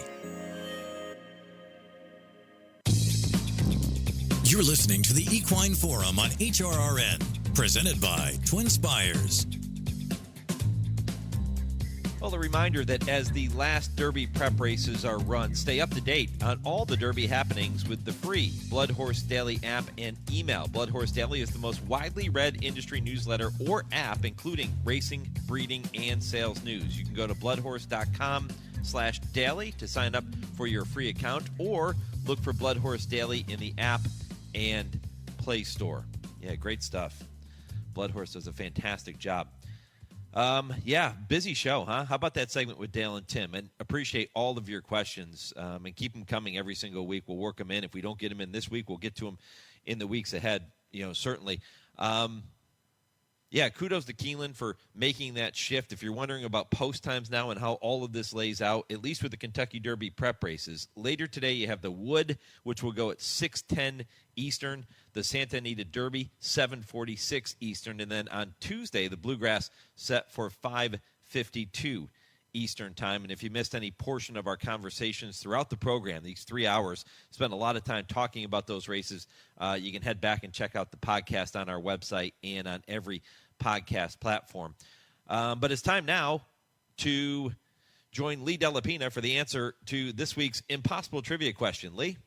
Okay, thanks, Mike. Which horse holds the world record for being the fastest, and how fast exactly did she run? Well, that would be a mare named Winning Brew, who back in 2008 during a race ran at a top speed of 43.97 miles per hour.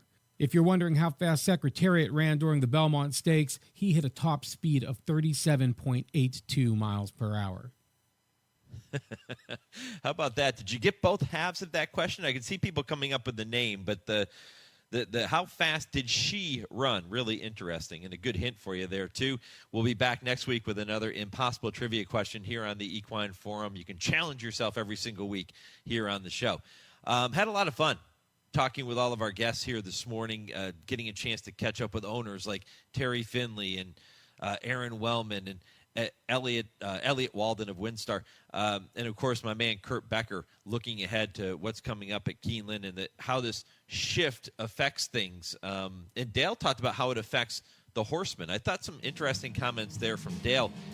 Really not so much in the immediate, not this weekend. It's not going to affect you going from Saturday to Tuesday, right? Or from Friday to Monday if you're looking at that card. But it's how you then prepare your horse leading up to the Kentucky Derby over the next few weeks, and the breeze schedule that you're going to be on. How do you do all of that and stay on track so your horse peaks on the first Saturday in May or the first Friday in May? Interesting question. All right, my thanks to all of our guests, including Ashley Anderson with the TwinSpires Triple Play, Kurt Becker for a Stroll Through Racing History, Dale and Tim with I Ask the Answer, my producer Lee Delapina in our Lexington studio, and Chauncey for handling all of our social media. And to all of you for listening to the Equine Forum, I'm Mike Penna. Thanks for listening. Enjoy the races. Go Steelers.